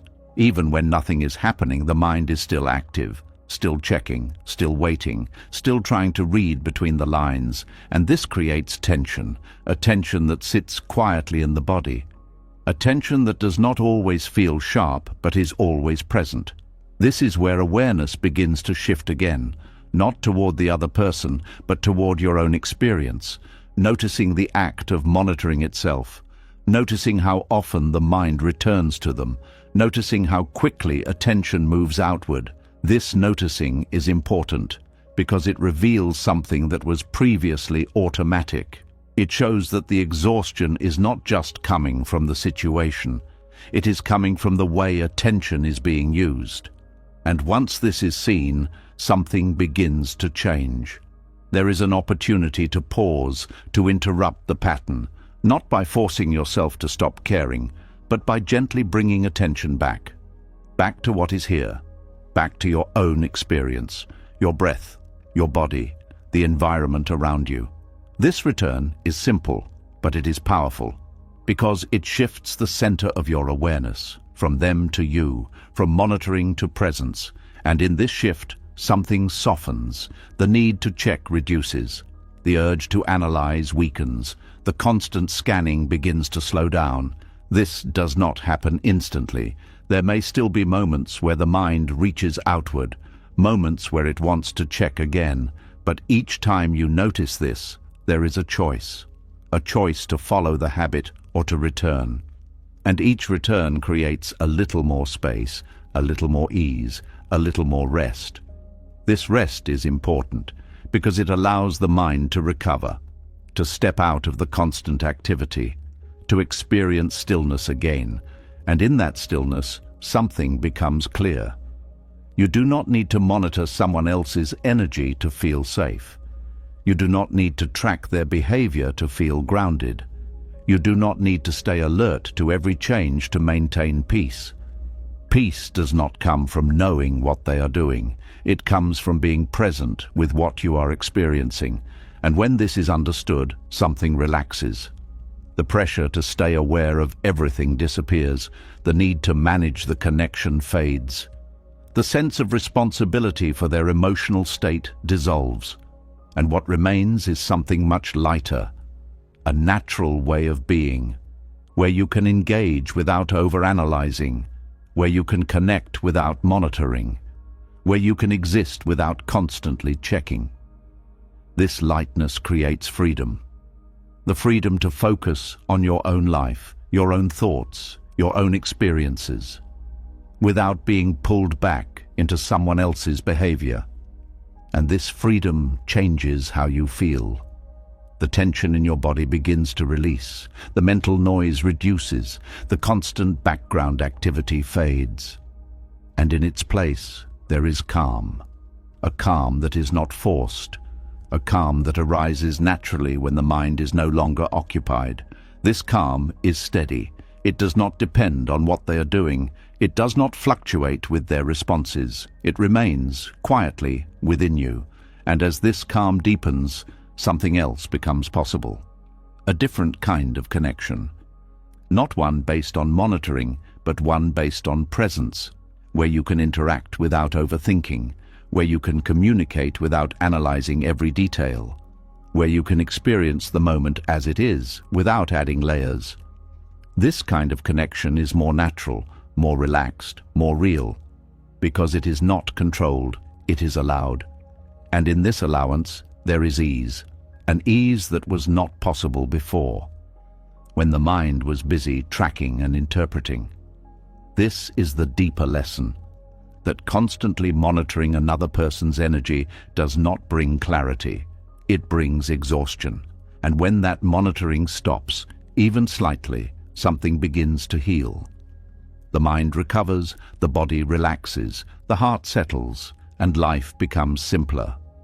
Not because everything is resolved, but because you are no longer carrying the extra weight, the weight of constant observation, the weight of trying to understand everything, the weight of staying alert to every shift. Without that weight, you begin to move differently, more freely, more lightly, more calmly, and in that movement there is peace. A peace that is not dependent on what they feel, a peace that does not require constant checking, a peace that remains even when things are uncertain. And as this peace becomes more familiar, something becomes clear. You were never meant to carry someone else's emotional state. You were never meant to monitor their every shift. You were never meant to treat their behavior as your responsibility. You are here to experience your own life, to be present with your own awareness, to move through your own moments with clarity and ease. And when attention returns to that, everything changes. The mind rests, the body softens, the heart opens, not outward in effort, but inward in peace. And in that peace, something beautiful happens. You are no longer chasing, you are no longer watching, you are simply here, and that is enough. And as that quiet rest begins to settle more deeply, something even more subtle begins to appear. When the mind is no longer chasing, no longer monitoring, no longer creating endless stories, there is still one place it quietly returns to, not the past, not the present, but the future that never happened. There is a kind of pain that does not come from what was shared, but from what was imagined. It is not always obvious at first, but it carries a deeper weight. A feeling that something meaningful was lost, even if it never fully existed. The mind begins to revisit not just memories, but possibilities. It recalls how things felt, but more importantly, how they could have unfolded. It holds on to small moments and stretches them forward into imagined outcomes. A simple connection becomes a future relationship. A few meaningful conversations become a life that never had the chance to form. A feeling becomes a story. And this story becomes something the heart holds on to. This is where clinging to potential begins. It is not attachment to what was clearly real. It is attachment to what felt possible. And this attachment is powerful because potential feels open. It feels hopeful. It feels alive. But when it is interrupted, when the connection changes, when the other person steps away, that potential does not disappear easily. It lingers, and the mind continues to hold on to it. You may notice how often the thought arises, it could have been something. Not as a clear statement, but as a quiet feeling, a sense that something meaningful was just beginning, a sense that if things had continued, it would have grown into something deeper. And this sense becomes something the heart resists letting go of.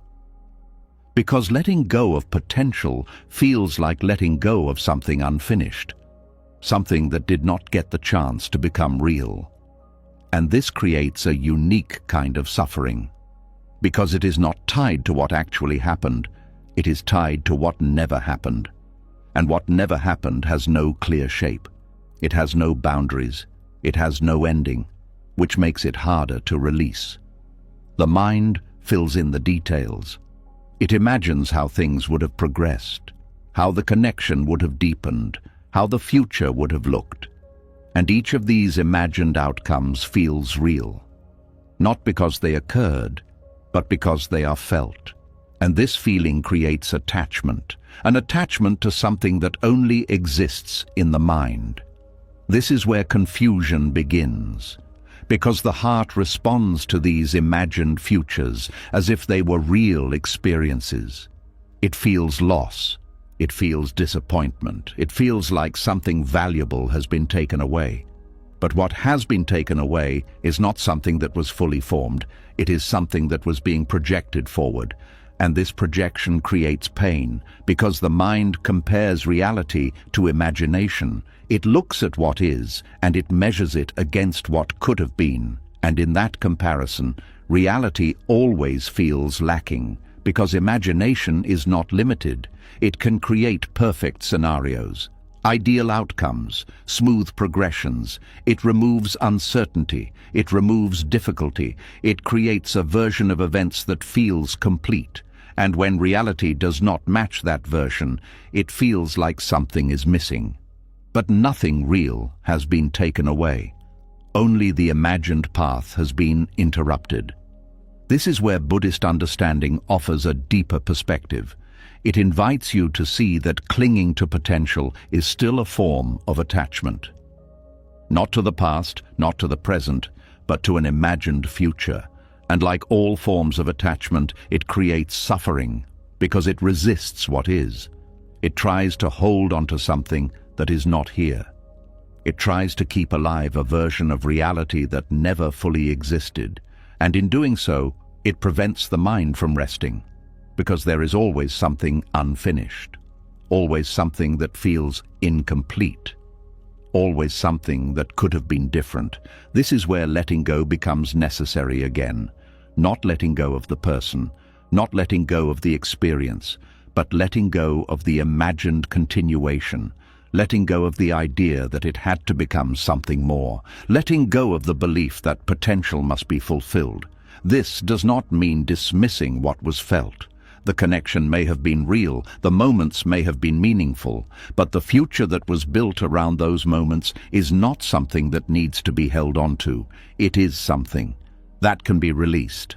And this release creates space, a space where the mind is no longer projecting forward, a space where the heart is no longer holding on to what never came, a space where reality can be experienced without comparison. This space brings relief, because the tension between what is and what could have been begins to dissolve.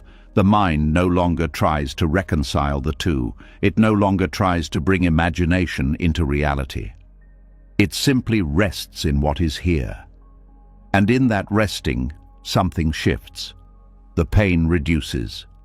Not because the situation has changed, but because the added layer of expectation has been removed. What remains is simpler. There was a connection. It changed. That is all. No additional narrative, no extended storyline, no imagined future that needs to be grieved. And in this simplicity, there is clarity. A clarity that allows you to see things as they are, without distortion, without projection, without attachment to something that was never fully real. This clarity creates peace, a peace that does not depend on how things could have been, a peace that is grounded in how things are. And as this peace deepens, something else becomes possible, a different relationship with possibility itself. Instead of holding on to specific imagined outcomes, there is an openness to what may come, not tied to a particular person, not tied to a specific path, but open, flexible, free from expectation. This openness is lighter. It does not carry the weight of needing something to happen. It allows life to unfold without being shaped by rigid ideas. And in this openness, there is freedom. The freedom to move forward without looking back at what never became real. The freedom to experience new connections without comparing them to imagined ones.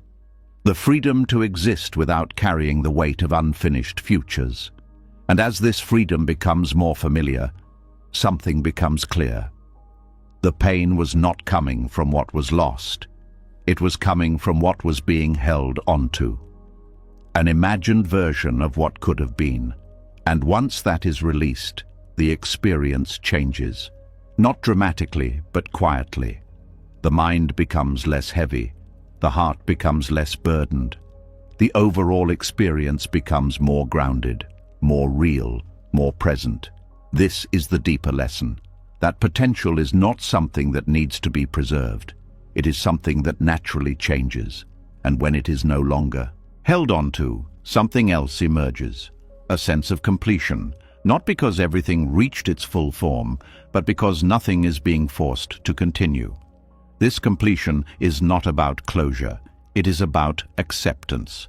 Acceptance that not every possibility becomes reality. Acceptance that not every connection continues. Acceptance that some things exist only for a moment.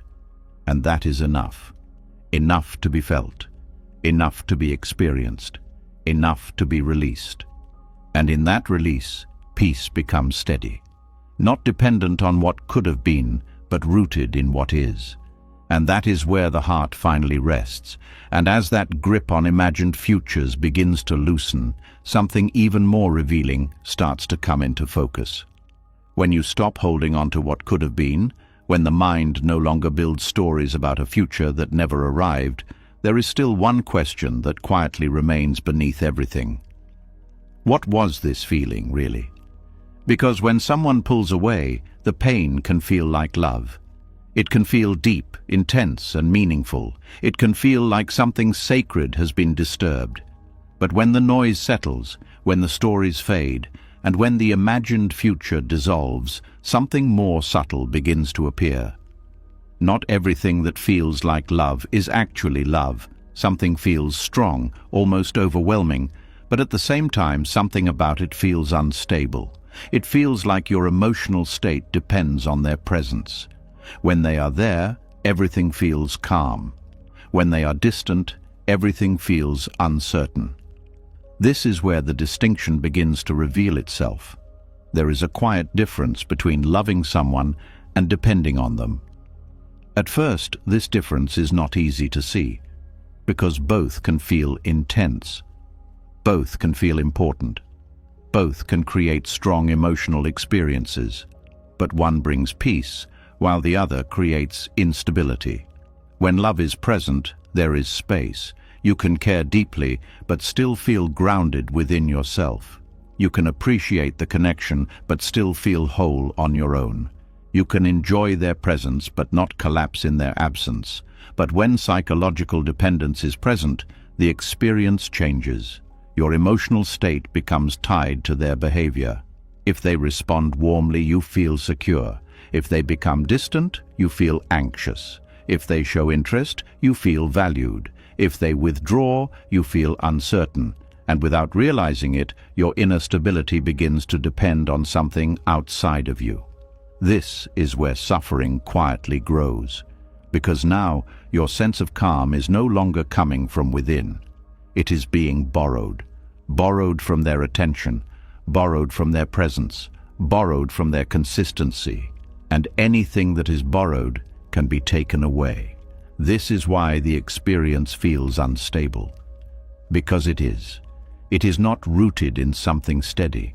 It is rooted in something that changes. And when it changes, the impact is felt deeply. You may notice how quickly your mood shifts based on their behavior. A simple message can lift your energy. A delay can lower it. A small change in tone can create doubt. And this constant movement creates exhaustion. Not because you care, but because your emotional balance is being influenced externally.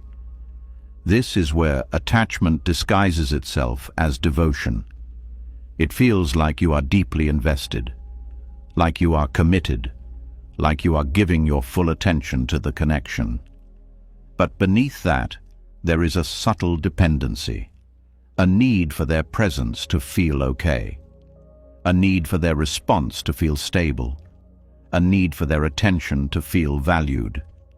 And this need creates pressure. Pressure on the connection, pressure on yourself.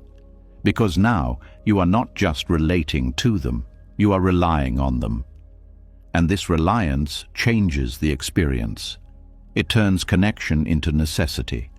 It turns care into need.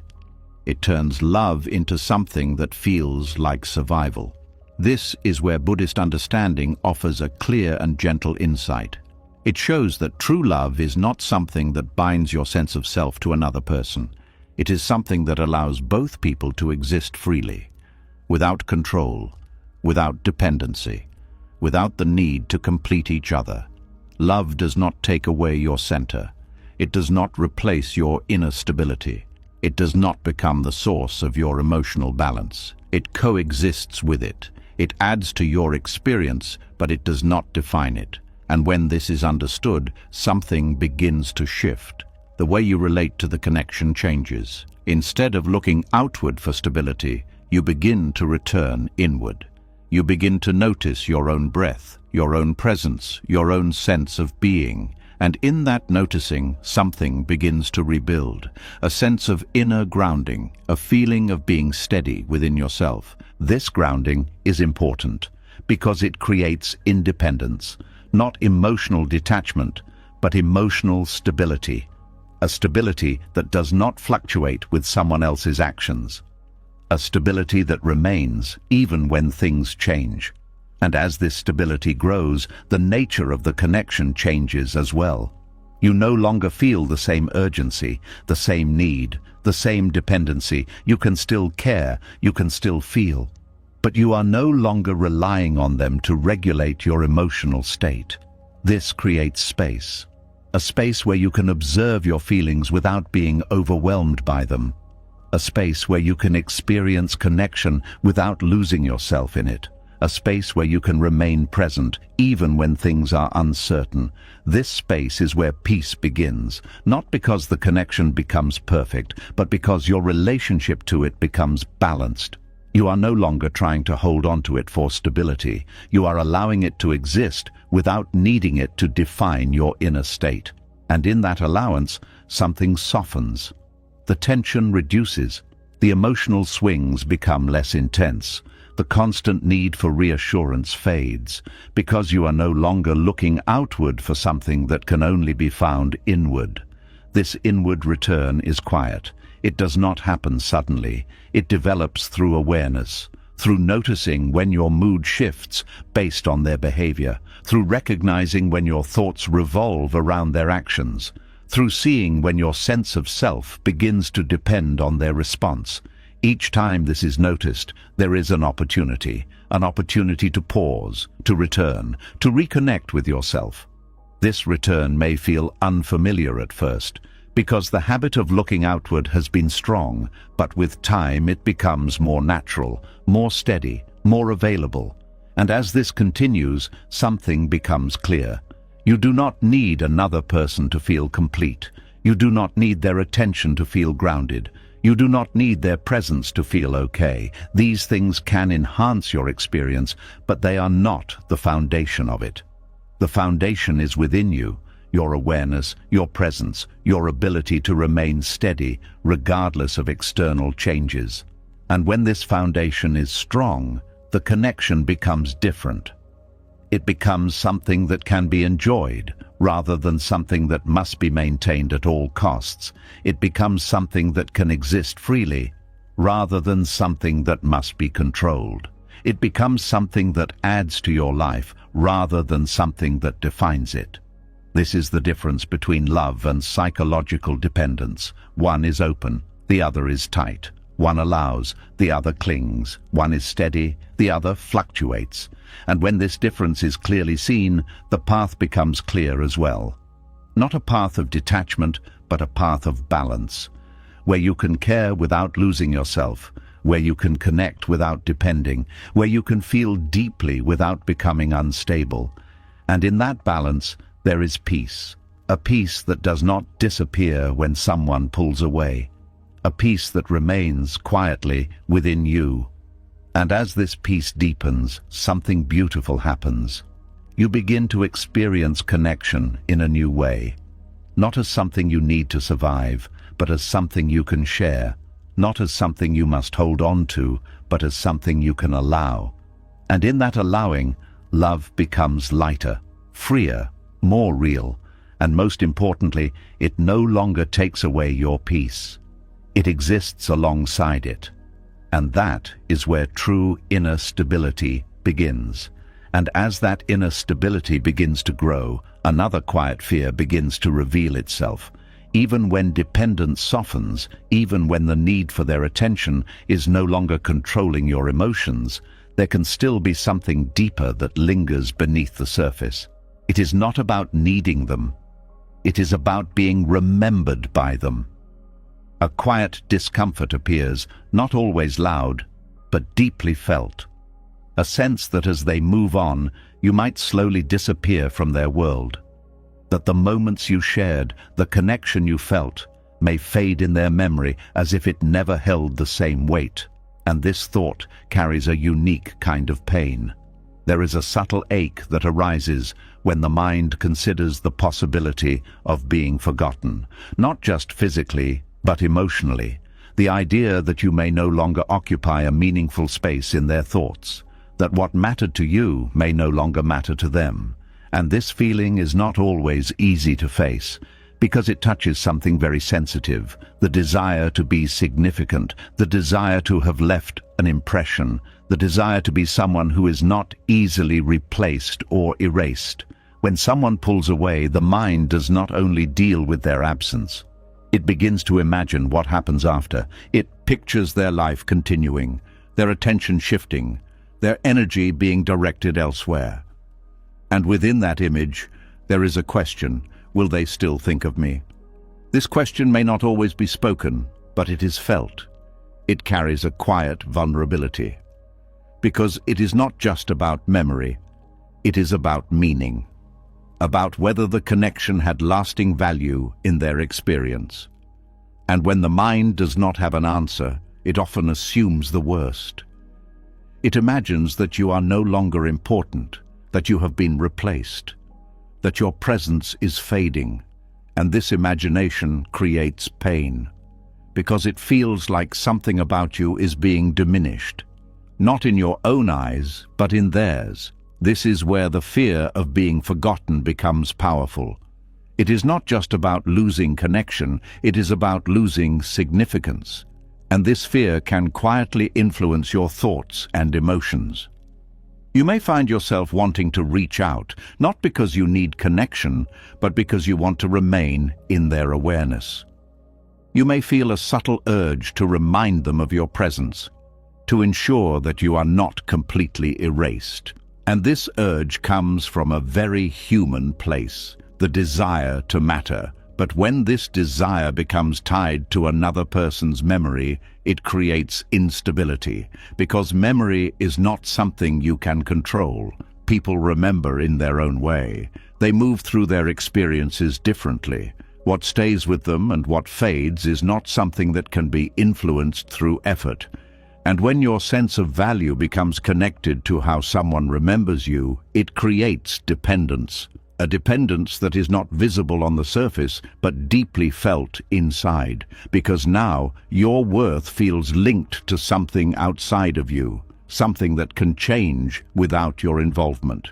And this creates insecurity, because there is no guarantee, no certainty, no way to ensure that you remain significant in their mind.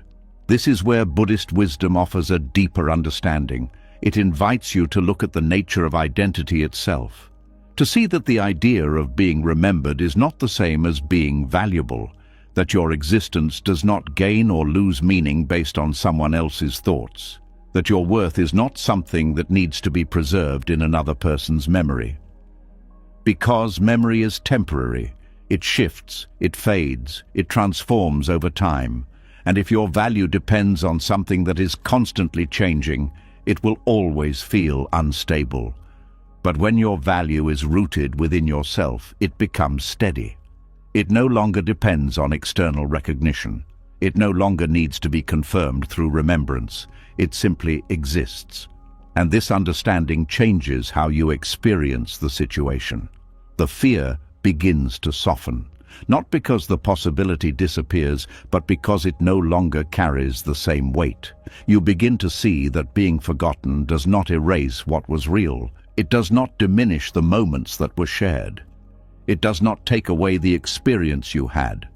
Those things remain part of your life. part of your understanding, part of your growth. They do not need to be remembered by someone else to have value. This shift is subtle but powerful because it removes the need to hold on to significance externally. It allows you to bring that significance inward, to recognize that your experience matters regardless of how it is held by another person.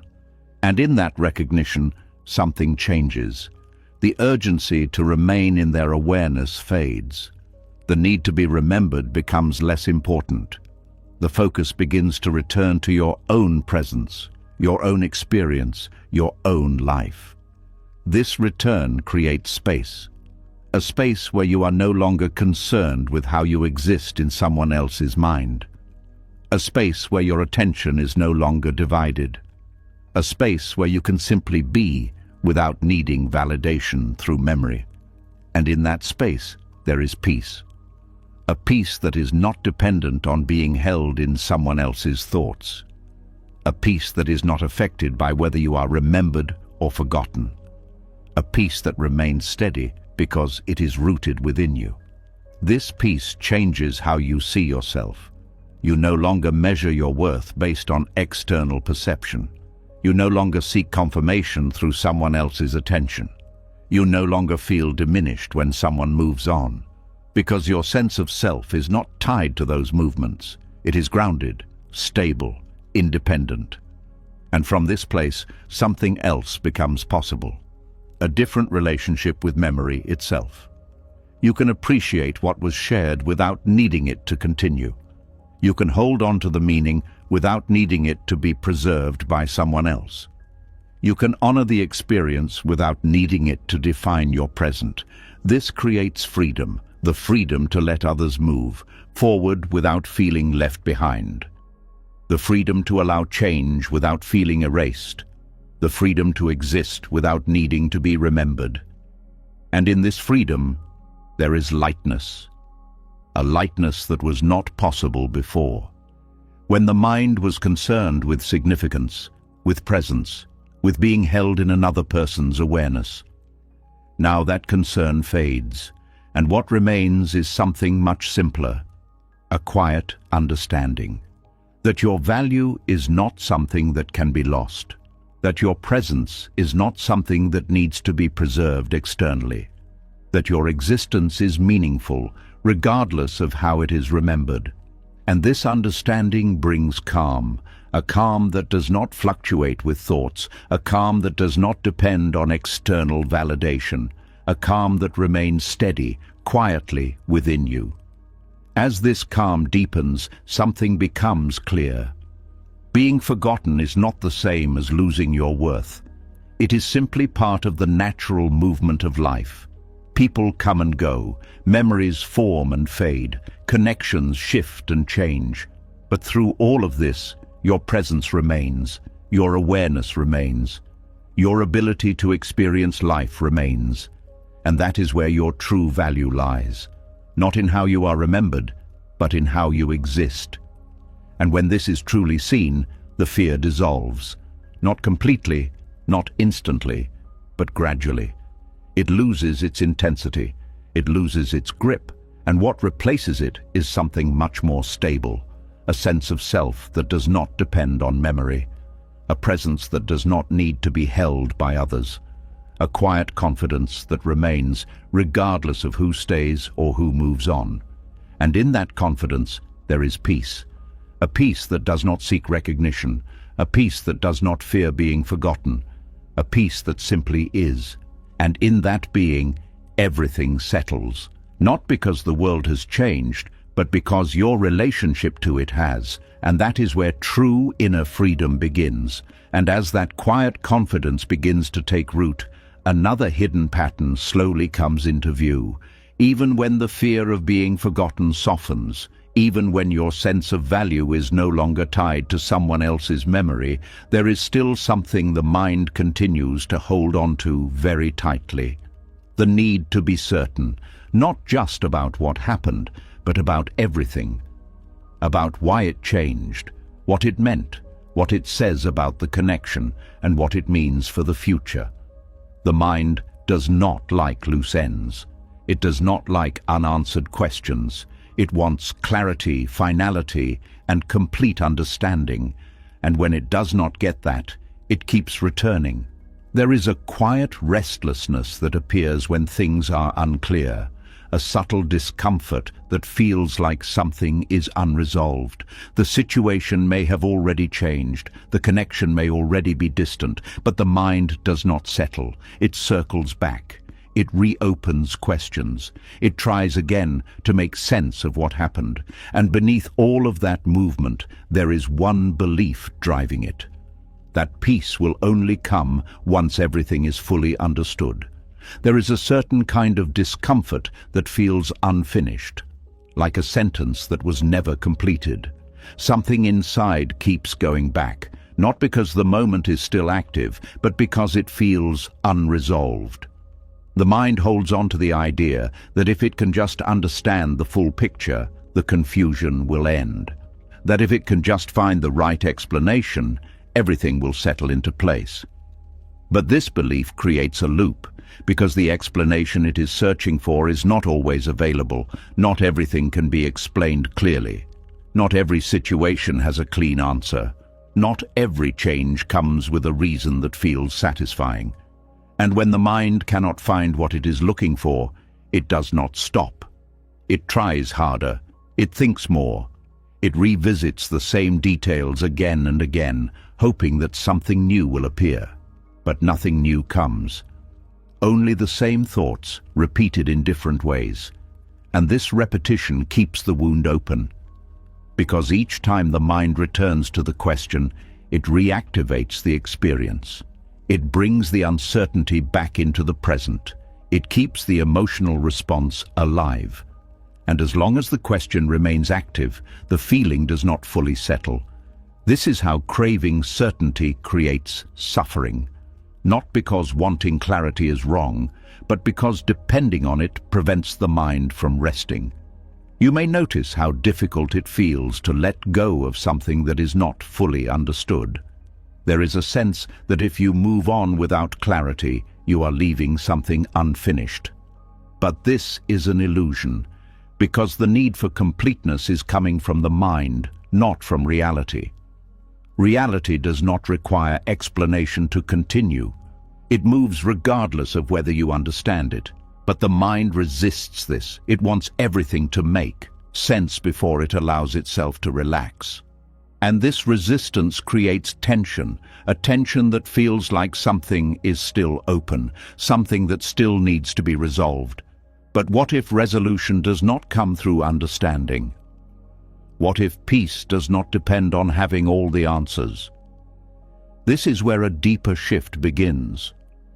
Not by forcing the mind to stop asking questions, but by changing how those questions are held. Instead of treating them as problems that must be solved, they are allowed to exist without immediate resolution. This changes the experience, because now the mind is not pressured to find an answer. It is allowed to not know. And this allowance creates space, a space where uncertainty is not treated as danger, a space where not having clarity is not seen as a problem, a space where the mind can rest, even without full understanding. This is not easy at first, because the mind is used to control, used to solving, used to closing every open loop. So when it is asked to remain in uncertainty, it reacts. It tries to return to the search. It tries to find something to hold on to. But if you stay with the uncertainty, something begins to change. The discomfort starts to soften. The urgency reduces. The need to resolve everything immediately fades. And in that fading, something new appears, a sense of acceptance, not forced, not intellectual, but felt. An acceptance that not everything will be explained, that not everything will make perfect sense, that some things will remain open, and that this is okay. This acceptance is not passive. It is not giving up. It is a form of inner freedom. Freedom from the need to control every outcome. Freedom from the need to understand everything before moving forward. Freedom from the belief that peace requires certainty. And when this freedom begins to take hold, something shifts. The mind becomes quieter, not because all questions have been answered, but because they are no longer being chased. The emotional intensity reduces, not because everything is resolved, but because the resistance has softened. And this creates a different experience, one where you can live with uncertainty without feeling overwhelmed, one where you can move forward without needing complete clarity, one where you can feel peace, even in the presence of unanswered questions. This is where true healing begins. Not when everything is understood, but when the need for understanding is no longer driving the experience. Because as long as the mind is searching, the wound remains active. But when the search softens, the wound begins to close, not because the situation has changed, but because your relationship to it has. This is the deeper lesson, that craving certainty is not what brings peace, it is what prevents it. And when that craving is released, even slightly, something opens, a sense of ease, a sense of lightness, a sense of being able to exist without needing to figure everything out. This ease is quiet. It does not come with a dramatic realization. It appears gradually, in moments where you would have searched before, but now you pause. In moments where you would have questioned, but now you allow. In moments where you would have needed answers, but now you rest. These moments are small, but they are powerful. They show that something is changing, that the mind is learning a new way of being. A way that is not driven by control, a way that is not dependent on certainty, a way that allows life to unfold without constant interference. And as this way becomes more natural, something becomes clear. You do not need to know everything to feel at peace. You do not need to solve every question to move forward. You do not need to close every loop to feel complete. Peace is not the result of perfect understanding. It is the result of allowing things to remain as they are, and when this is truly seen, something relaxes, the tension disappears, the need to search fades, the constant return to the same questions stops. What remains is something much simpler, a quiet presence, a steady awareness, a calm that does not depend on answers. And in that calm, the wound begins to close, not because it was solved, but because it was no longer being reopened. And that is where true freedom begins, not in certainty, but in the ability to remain at peace without it. And as that need for certainty begins to loosen, something even more subtle begins to reveal itself. When the mind is no longer chasing answers, when it is no longer trying to force clarity, there is still one place where attention quietly returns, not to questions this time, but to comparison. A quiet measuring begins to happen, not loudly, not consciously at first, but in small, repeated moments. You notice how often they reach out. You notice how quickly they respond. You notice how much effort seems to come from their side.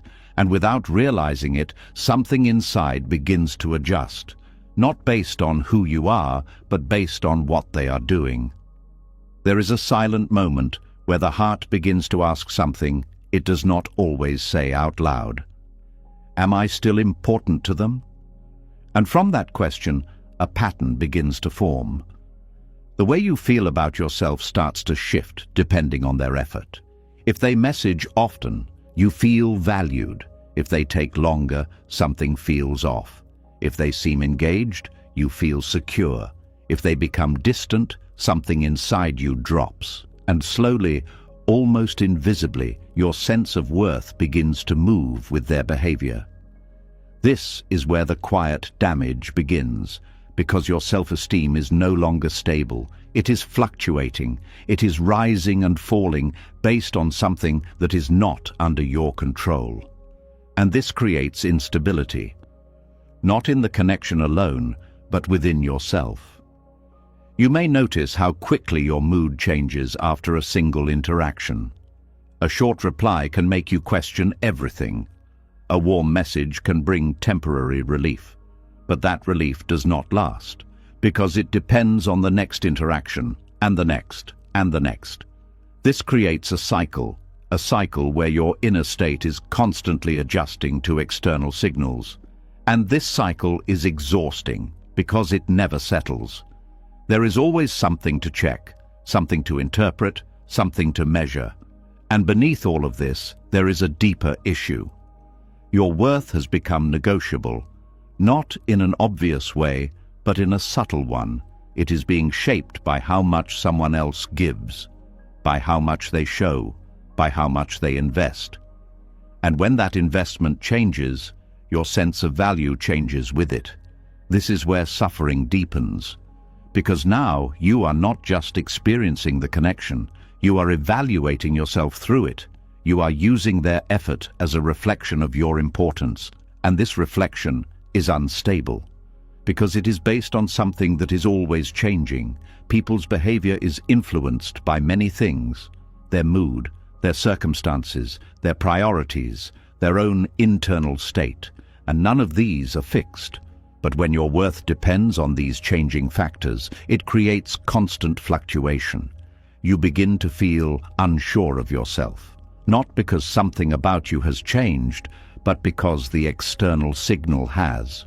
And this creates confusion, because you start to believe that your value is something that needs to be confirmed repeatedly, that it needs to be shown through action, that it needs to be proven through consistency.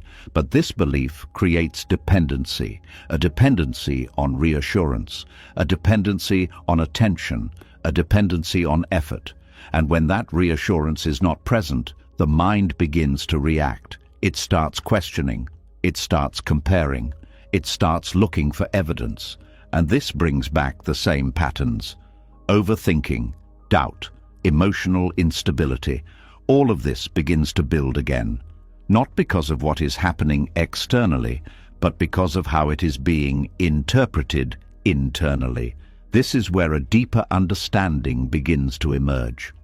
That your worth is not something that can be measured through someone else's behavior. It is not something that increases when they give more. It is not something that decreases when they give less. It is not something that needs to be confirmed through their actions. It exists independently. But this understanding needs to be felt, not just thought, because the habit of measuring is strong. It has been reinforced over time, through past experiences, through patterns of validation, through the belief that being valued externally equals being valuable internally. And breaking this pattern requires awareness, noticing when the mind begins to measure, noticing when your mood shifts based on their effort, noticing when your thoughts start to revolve around their behavior.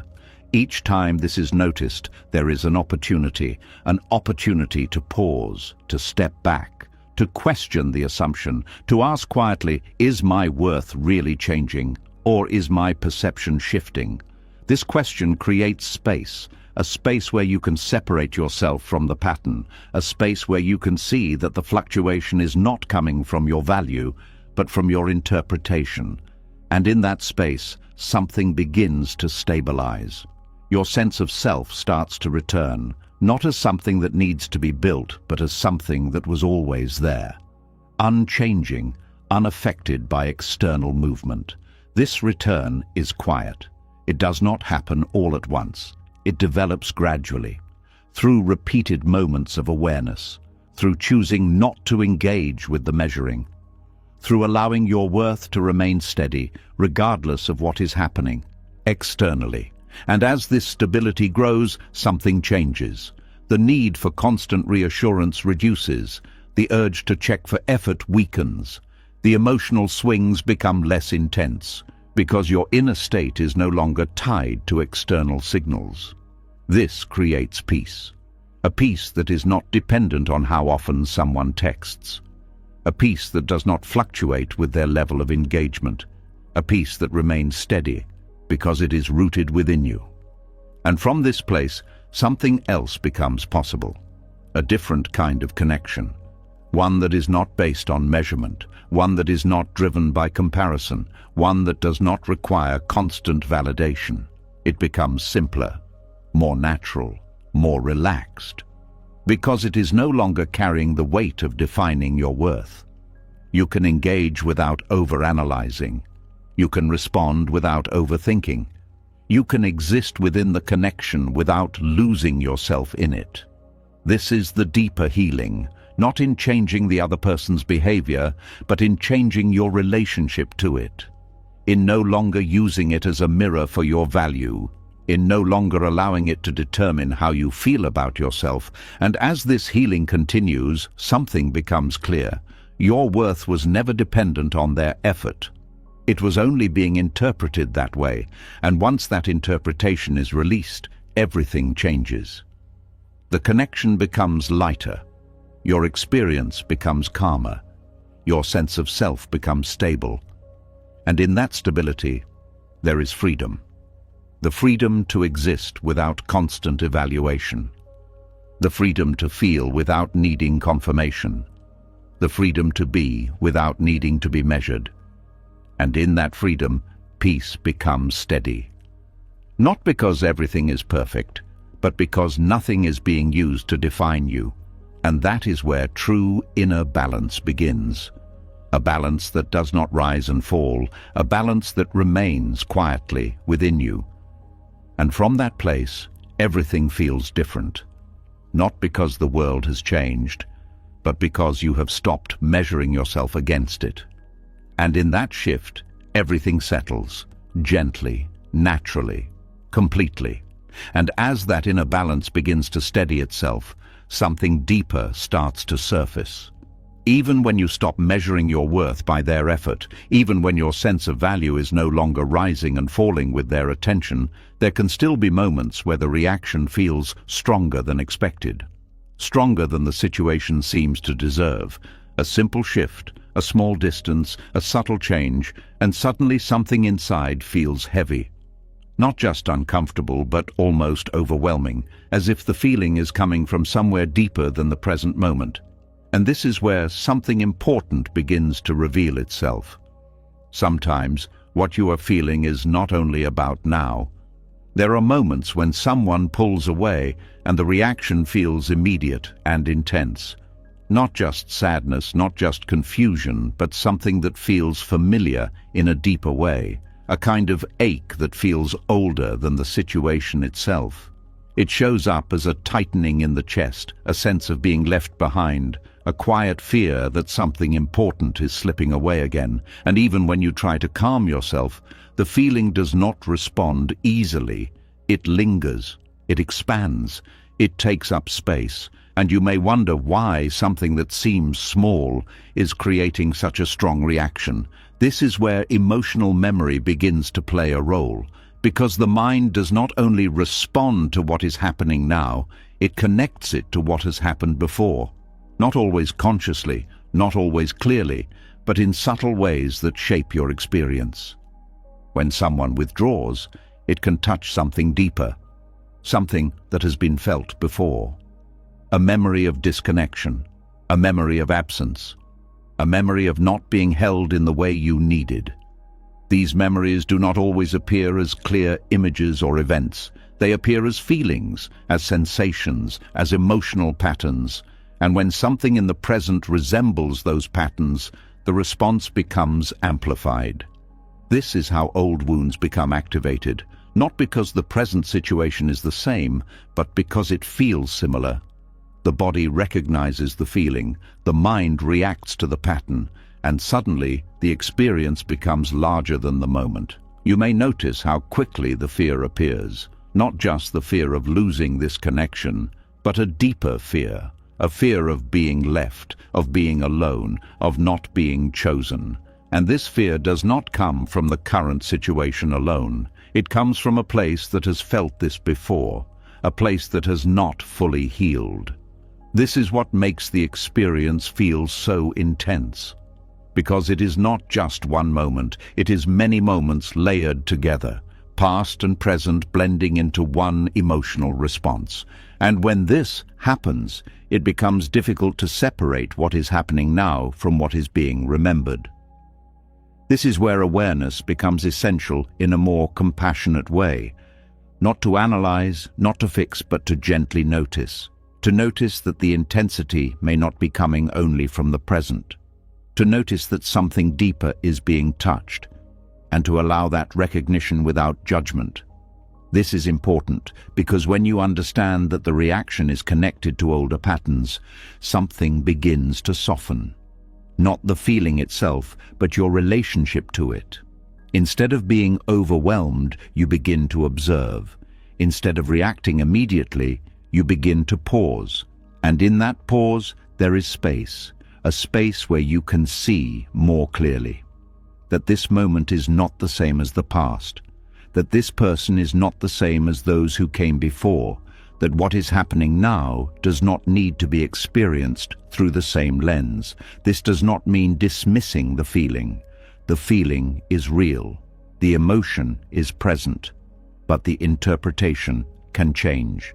You begin to see that the intensity is not just about the current situation. It is about what the situation reminds you of.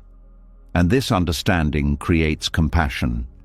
Compassion for yourself, for the part of you that has felt this before, for the part of you that is reacting not out of weakness, but out of memory. And this compassion changes the experience, because instead of pushing the feeling away, you allow it. You sit with it. You acknowledge it, without trying to solve it immediately. This sitting is quiet. It does not require words. It does not require action. It simply requires presence. And in that presence, something begins to settle. The emotional wave does not disappear instantly, but it becomes less overwhelming, because it is no longer being resisted. It is being held gently, without pressure, without urgency. And as this continues, something important begins to happen. The connection between past and present starts to loosen. You begin to feel the current situation more clearly, without the added weight of previous experiences, without the amplification of old patterns. You begin to respond to what is actually happening rather than what it reminds you of. This is where healing begins, not by changing the external situation, but by changing how it is experienced internally, by recognizing that not every feeling needs to be followed, that not every reaction is a reflection of the present, that some responses are echoes. And when those echoes are seen clearly, they begin to lose their power. They are no longer confusing. They are no longer overwhelming. They are understood. And in that understanding, there is relief, a quiet relief that comes from clarity, from seeing that the feeling is not something to fear, but something to understand. And as this understanding deepens, something else changes. The fear of abandonment begins to soften, not because the possibility disappears, but because it is no longer tied to the same intensity. It is no longer carrying the weight of past experiences. It is seen as part of the present moment, not as a repetition of the past. This creates stability, a stability that allows you to remain grounded even when things feel uncertain, a stability that does not collapse under emotional waves, a stability that remains even when the situation shifts. And from this stability, a different kind of strength emerges, not the strength of control, not the strength of avoidance, but the strength of awareness, the ability to feel without being overwhelmed, the ability to observe without reacting, the ability to remain present even when old patterns are activated. This strength is quiet. It does not force. It does not resist. It allows, and in that allowing, something transforms. The past begins to lose its hold. The present becomes clearer. The emotional experience becomes lighter. Not because it is gone, but because it is no longer carrying extra weight. And as this continues, something becomes clear. You are not defined by your past experiences. You are not controlled by old patterns. You are capable of seeing, understanding, and moving beyond them. And in that realization, there is freedom. A freedom that does not come from changing others, but from understanding yourself. A freedom that allows you to experience connection without being bound by previous pain. A freedom that creates space for something new. Something not shaped by old wounds. Something not driven by past fear. something that can exist in the present as it is. And in that space, peace begins to deepen. Not because everything is perfect, but because everything is seen clearly. And when things are seen clearly, they lose their ability to overwhelm. They become manageable, understandable, allowable, and from that place the heart begins to relax, gently, naturally, without force, without resistance. And in that relaxation, healing continues, quietly, steadily, from within. And as that deeper layer of understanding begins to settle, something else quietly comes into view. Even when you recognize old wounds, even when you respond with awareness instead of reaction, there can still be a subtle habit that continues to pull your energy outward. It is not about the past this time, it is about what you keep doing in the present. A quiet movement begins to show itself, not loud, not dramatic, but constant. A reaching, a checking, a subtle effort to keep the connection alive. And without noticing it, your peace begins to depend on how much you are doing to hold something together. There is a quiet urge that often hides beneath care. It does not announce itself clearly, but it moves your actions in a very specific way. It shows up as the need to reach out first, to check in again, to explain more, to fix what feels uncertain. It feels like effort, but more than that, it feels necessary. Something inside begins to believe that if you do not act, something will be lost. That if you do not reach, the connection will fade. That if you do not try harder, things will fall apart. And from this belief, a role begins to form. The role of the pursuer. Not always obvious, not always intentional, but present in small ways that slowly shape your experience. You begin to notice how often your energy moves outward, how often your attention is directed toward maintaining something, how often your actions are guided by the need to keep the connection alive. This role feels active, it feels responsible, it feels like you are doing what is needed. But beneath that, there is tension. Because the more you take on the role of pursuer, the more your peace begins to depend on response, on acknowledgement, on reciprocation. And when that does not come in the way you expect, something shifts inside. You begin to feel imbalance. Not because the connection is gone, but because the effort is not equal.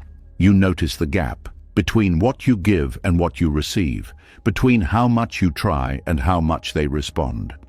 And this gap creates discomfort. Because now your sense of stability is tied to something outside your control. You may notice how your thoughts begin to revolve around what you should do next. Whether you should message again, whether you should wait, whether you should adjust your approach. The mind becomes strategic, not in a calm way, but in a restless one.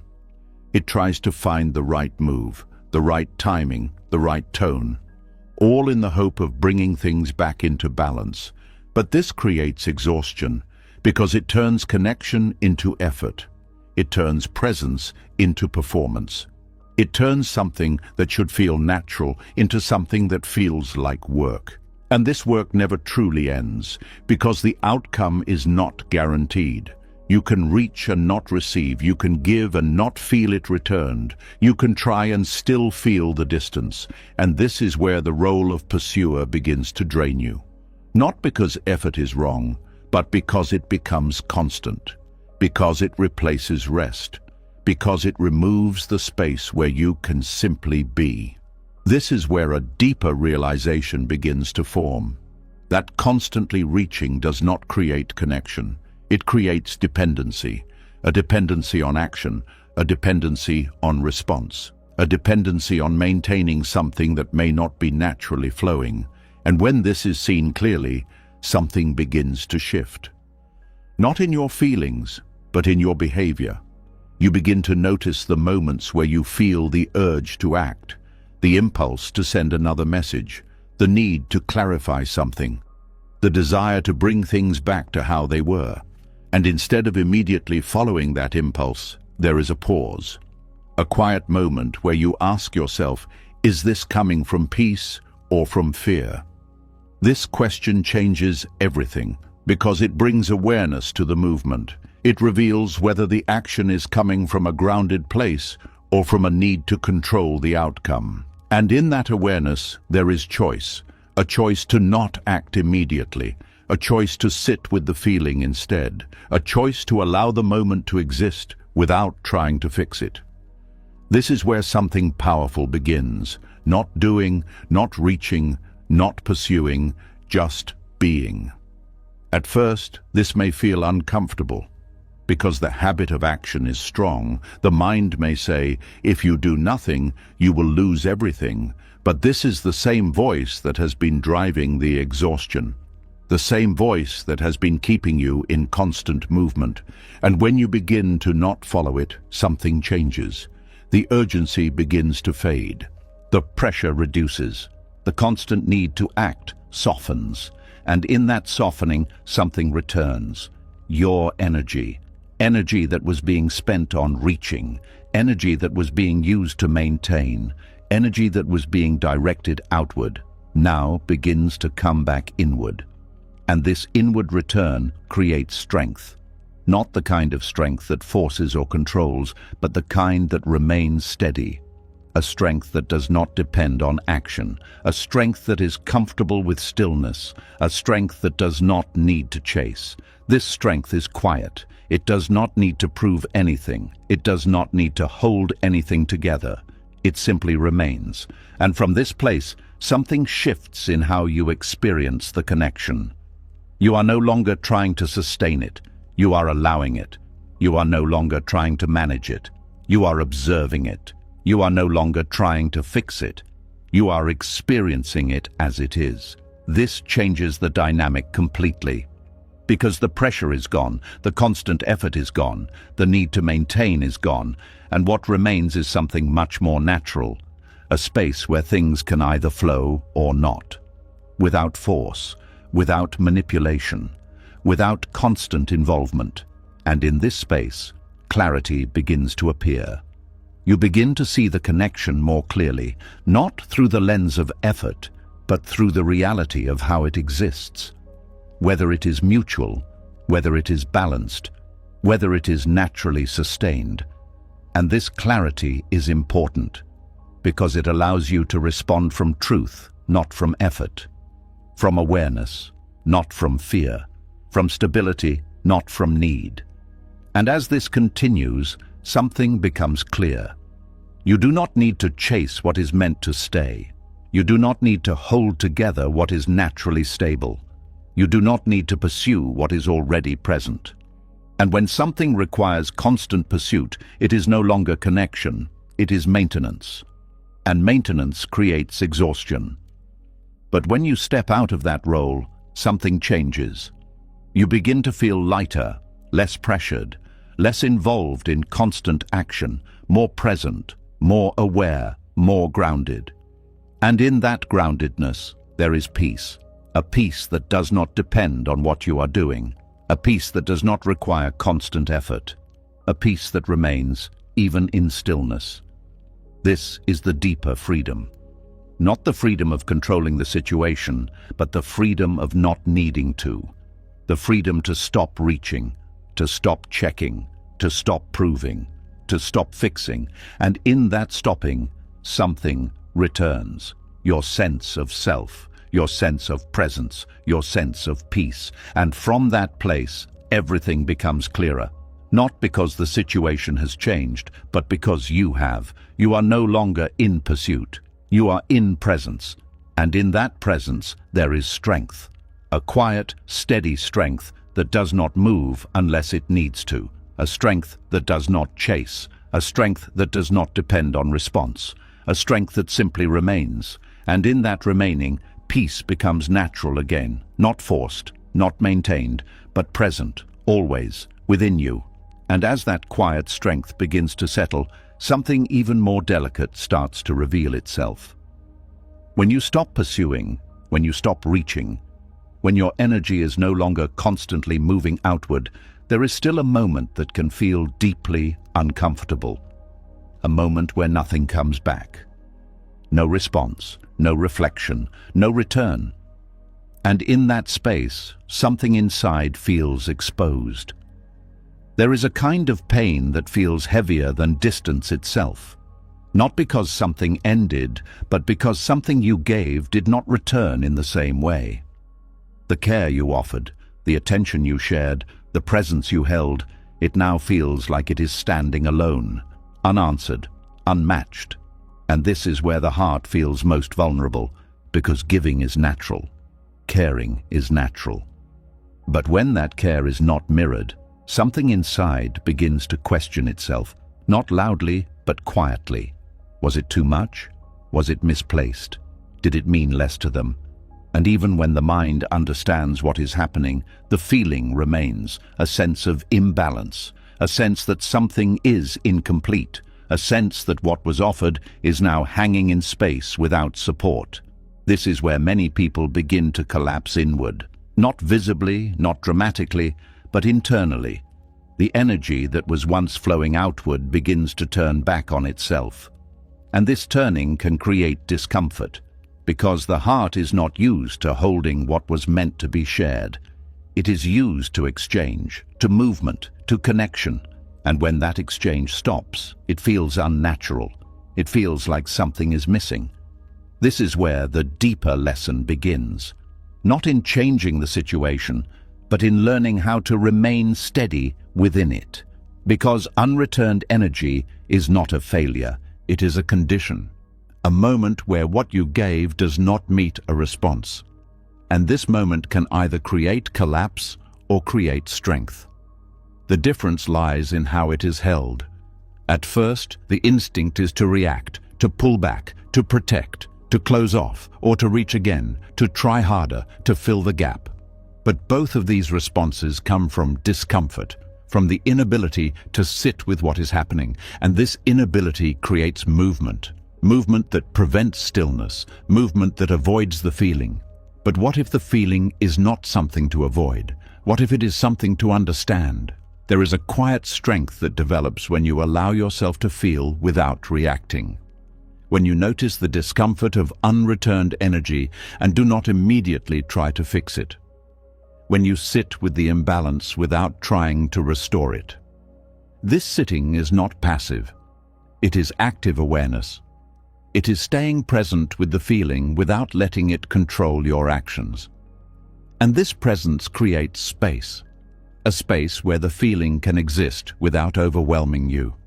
At first, this space feels unfamiliar because the mind is used to resolving, used to acting, used to restoring balance quickly.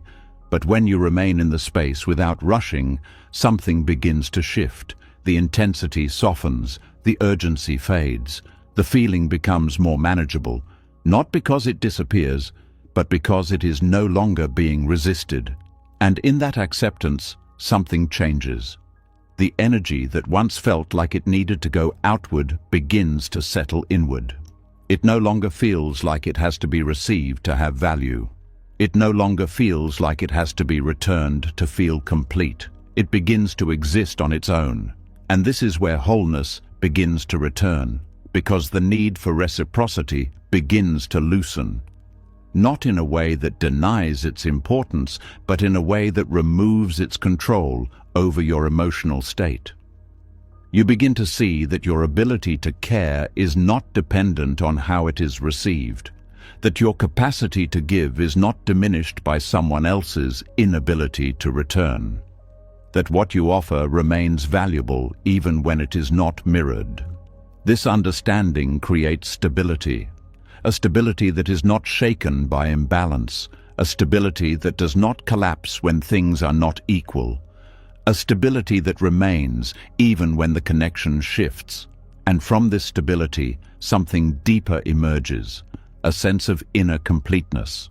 Not because everything is balanced, but because you are no longer depending on balance to feel whole. This is the essence of Buddhist steadiness, not the absence of discomfort, but the ability to remain present within it. to sit with what is happening without needing it to change, to feel without reacting, to allow without collapsing. And this steadiness changes everything, because now the experience of unreturned energy is no longer threatening. It is simply something that is happening. It does not define you. It does not diminish you. It does not require immediate action. It can be held gently, without resistance. And as this continues, something becomes clear. The pain was not coming from the lack of reciprocity alone. It was coming from the belief that your wholeness depended on it. And once that belief softens, the experience changes. The imbalance becomes less intense. The discomfort becomes more manageable. The need to fix it disappears. What remains is a quiet awareness. An understanding that connection can shift without taking away your stability. That care can exist without being mirrored. That presence can remain, even when it is not returned in the same way. And in that understanding, there is peace. A peace that does not require equality in every moment. A peace that does not depend on perfect balance. A peace that remains steady, even when things feel uneven. This peace is not cold. It is not detached. It is grounded. It allows you to care without losing yourself, to feel without collapsing, to remain open without becoming dependent. And this openness is powerful, because it does not close off when things are not returned. It remains available but not attached, present but not seeking, giving but not needing. And in that way of being, something beautiful happens. The connection becomes lighter, not because it has changed, but because your relationship to it has. You are no longer trying to restore balance. You are no longer trying to fix the gap. You are simply allowing what is there. And in that allowing, there is freedom. Freedom from the need to control. Freedom from the pressure to maintain. Freedom from the collapse that once followed imbalance. And as this freedom deepens, something settles. The heart becomes steady. The mind becomes quiet. The body relaxes. Not because everything is resolved, but because nothing is being forced.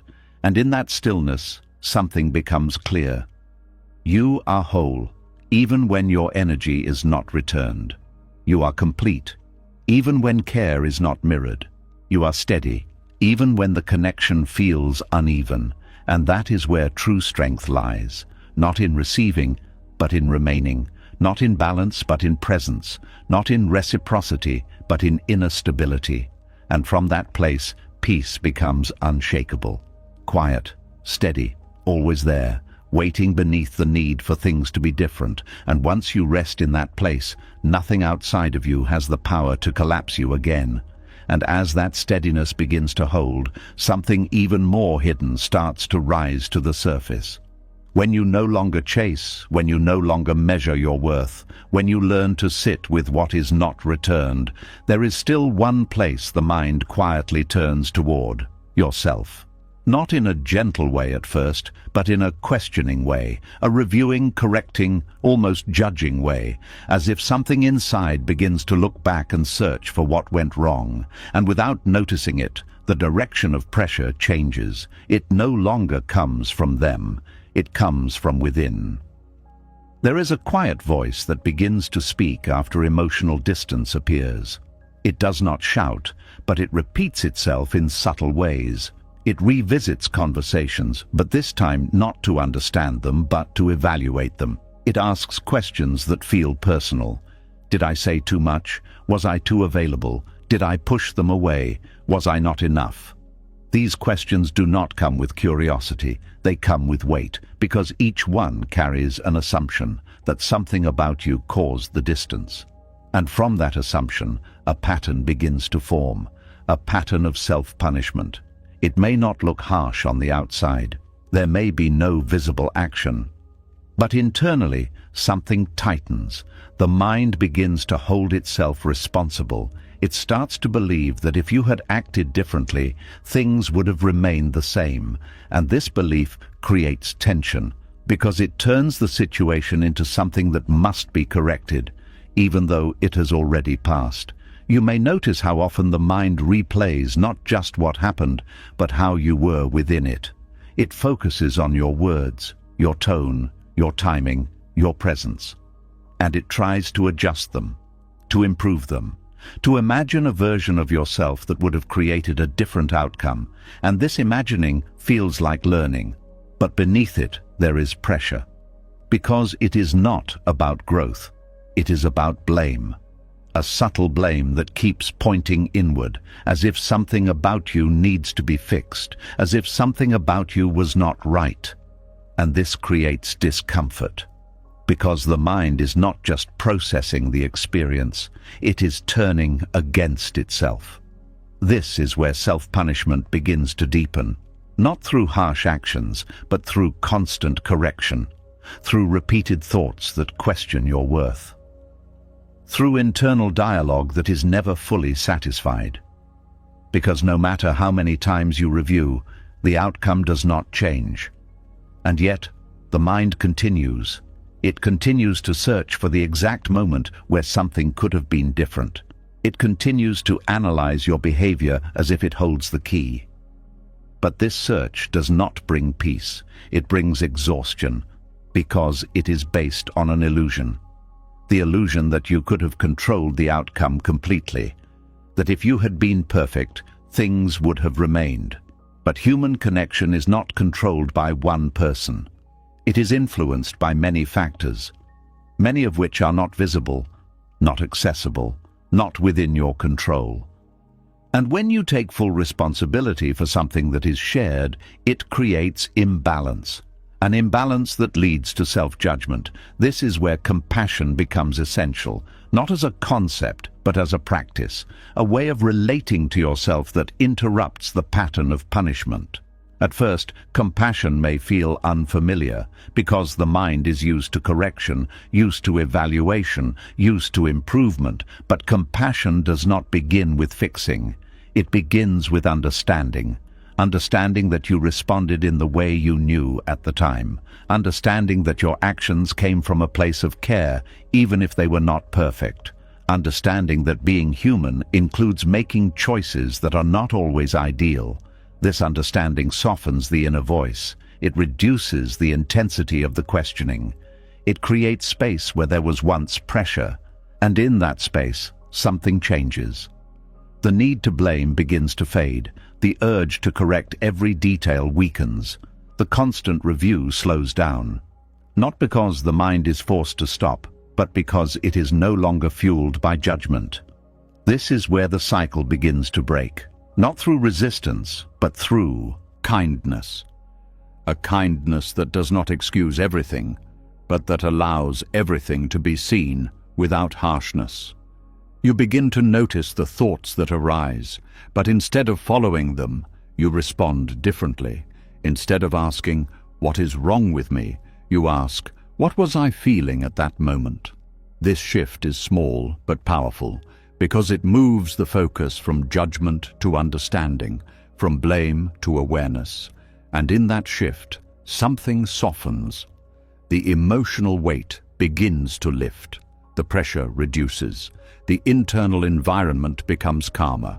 This calm creates clarity, a clarity that allows you to see the situation more accurately, not through the lens of self-blame, but through the lens of reality. You begin to see that not everything was within your control, that not every outcome could have been changed, that not every action needed to be perfect. And this realization brings relief, a relief that comes from releasing responsibility that was never fully yours, a relief that allows you to let go of the constant need to fix yourself, a relief that creates space for acceptance. This acceptance is not resignation. It is acknowledgement, acknowledgement of what happened, acknowledgement of how you were, acknowledgement of what you felt, without adding layers of judgment. And in that acknowledgement, something heals, because the mind no longer needs to defend or correct. It can simply rest. And as this rest deepens, something becomes clear. You do not need to punish yourself to learn. You do not need to blame yourself to grow. You do not need to fix every part of yourself to be worthy. Growth does not come from harshness. It comes from awareness, from seeing clearly, from understanding gently. And when this becomes your way of relating to yourself, everything changes. The inner voice becomes softer. The thoughts become lighter. The emotional experience becomes more stable. Because you are no longer creating conflict within yourself. You are creating support. This support is quiet. It does not demand. It does not pressure. It simply allows you to feel, allows you to reflect, allows you to exist without constant correction. And in that allowing, something settles. The need to revisit the past reduces. The urge to change what has already happened fades. The focus begins to return to the present, to what is here, to what is possible now. And from this place, something new becomes available. Not a perfect version of yourself, but a grounded one. One that is not defined by mistakes. One that is not shaped by judgment. One that is steady, even in reflection. This steadiness creates peace, a peace that is not dependent on being flawless, a peace that does not disappear when things go wrong, a peace that remains even when you see your imperfections, because those imperfections are no longer seen as problems, they are seen as part of being human. And in that understanding, something changes.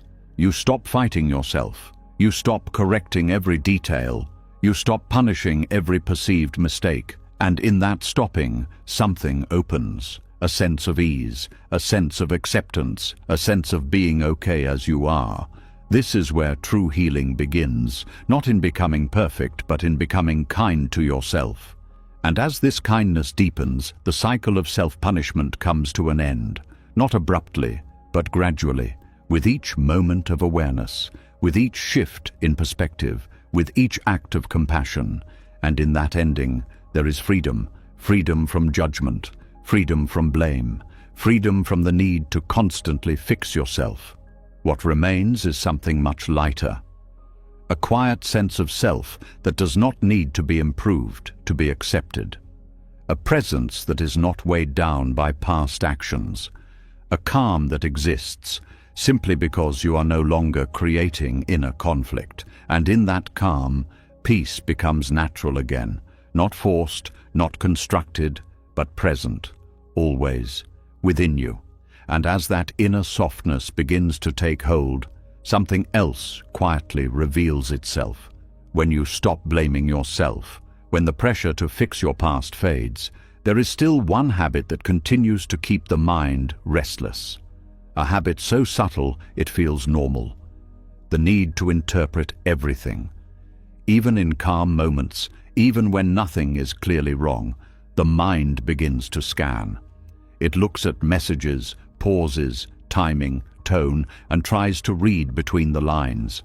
It tries to understand what is really being said beneath what is actually said. And without noticing it, the mind turns simple moments into complex signals. A message arrives, and instead of just reading it, something inside begins to question it. Why was it short? Why did it take longer this time? Why does it feel different? And the moment that could have passed quietly becomes something to analyze. There is a quiet tension that forms when the mind starts decoding everything. It no longer allows experiences to be simple. It no longer lets communication be direct. It assumes there is always something hidden. And this assumption creates movement. Constant, subtle movement. The mind begins to break things down. A word becomes a clue, a delay becomes a sign, a change in tone becomes a message. And all of this happens quickly, almost automatically, because the mind believes it is protecting you. It believes that if it can understand everything, it can prevent confusion. But instead, it creates more of it. Because not everything carries hidden meaning. Not every message is layered. Not every pause is intentional. And when the mind treats everything as a signal, it begins to lose clarity. it becomes overwhelmed with interpretation, and this creates suffering. Not because something is happening externally, but because something is constantly happening internally. You may notice how difficult it becomes to feel calm when the mind is decoding everything. Even simple interactions feel heavy. Even neutral moments feel uncertain. Because nothing is taken at face value. Everything is questioned, everything is examined, everything is turned into something more. And this constant examination creates tension.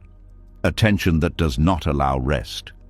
Because the mind is always working, always trying to understand, always trying to read beyond what is visible. This is where the deeper problem lies.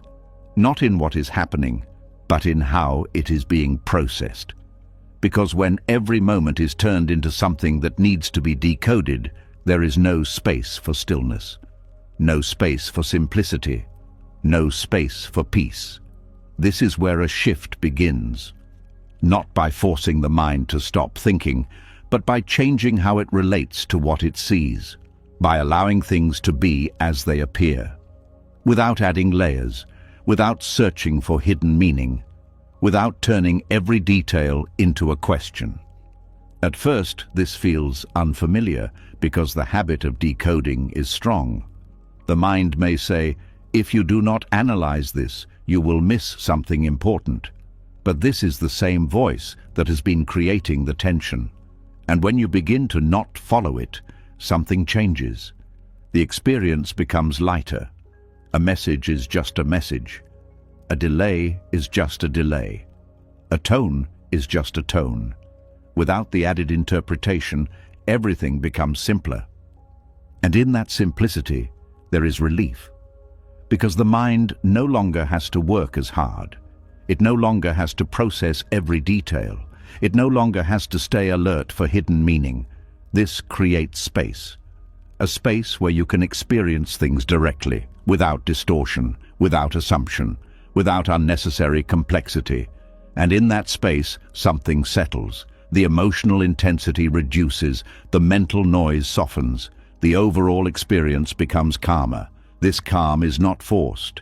It arises naturally when the mind is no longer overactive. And as this calm deepens, something becomes clear. Not everything needs to be understood beyond what is visible.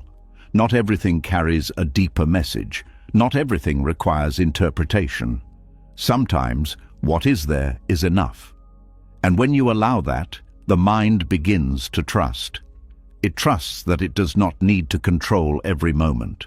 It trusts that it can exist without constant analysis. It trusts that clarity does not come from decoding everything, but from allowing things to be. This trust changes how you move through the experience. You become less reactive, less suspicious, less driven by the need to understand everything, and more present, more grounded, more at ease. This ease is important because it restores balance. It brings the mind back to a natural state, a state where it can observe without interfering, where it can receive without questioning, where it can rest without needing to solve. And in this state, something opens, a sense of freedom. Freedom from the constant need to interpret, freedom from the pressure to analyze, freedom from the habit of turning everything into a puzzle. And with this freedom, something else becomes possible. Connection, real connection, not one filtered through analysis, but one experienced directly, where you can listen without decoding, where you can respond without overthinking, where you can be present without searching for hidden meaning. This kind of connection is lighter, more genuine, more natural, because it is not being processed through layers of interpretation. It is being experienced as it is, and in that experience there is peace, a peace that does not depend on understanding everything, a peace that remains even when things are simple, a peace that allows you to exist without constant mental activity. And as this peace becomes more familiar, something becomes clear. The need to decode was never bringing clarity. It was creating confusion. It was turning simple moments into complex experiences. It was adding layers where none were needed. And once that habit begins to fade, everything changes. The mind becomes quieter, the heart becomes lighter, the overall experience becomes more stable. Because you are no longer creating unnecessary movement. You are allowing stillness. And in that stillness, serenity enters. Not dramatically, not suddenly, but quietly. In moments where the mind does not react. In moments where you do not question. In moments where you simply experience what is there. These moments may feel small, but they are powerful, because they show that something has shifted, that the mind is no longer controlling everything, that it is learning to rest. And as it continues to rest, something settles, a sense of ease, a sense of clarity, a sense of peace. Not because everything is understood, but because nothing is being overinterpreted. And in that simplicity, everything becomes lighter, more manageable, more real. This is the deeper lesson. That peace does not come from decoding every sign. It comes from letting signs be signs, from allowing moments to be moments, from experiencing life without turning it into something more. And when this is truly understood, the mind relaxes, the tension fades, the constant questioning stops. What remains is something much simpler, a quiet presence, a steady awareness, a calm that does not depend on interpretation. And in that calm, peace becomes natural again, always there, waiting beneath the need to understand everything. And once you stop decoding, you finally begin to feel. And as that quiet simplicity begins to settle, something even more delicate begins to reveal itself. When you stop decoding every message, when you allow things to be as they are, there is still one subtle attachment that can quietly remain beneath everything. It is not about understanding anymore, it is about significance. A quiet desire begins to surface, one that is not always spoken, but deeply felt. The desire to be different, to be the one person they would never treat like the others, the one who would not be left, not be forgotten, not be replaced. And without noticing it, the heart begins to hold on to something very specific. The need to be the exception. There is a feeling that sits beneath many reactions, even when the mind has become quieter. It is not loud, but it carries weight. A subtle expectation that your connection was meant to be different, that it was supposed to last, that it was supposed to mean more. And when things begin to change, this expectation becomes painful, because it feels like something that should not have happened. You may notice how the mind compares, not just between past and present, but between you and others. It asks questions that are not always spoken clearly. Why did this happen to me? Why was I not different?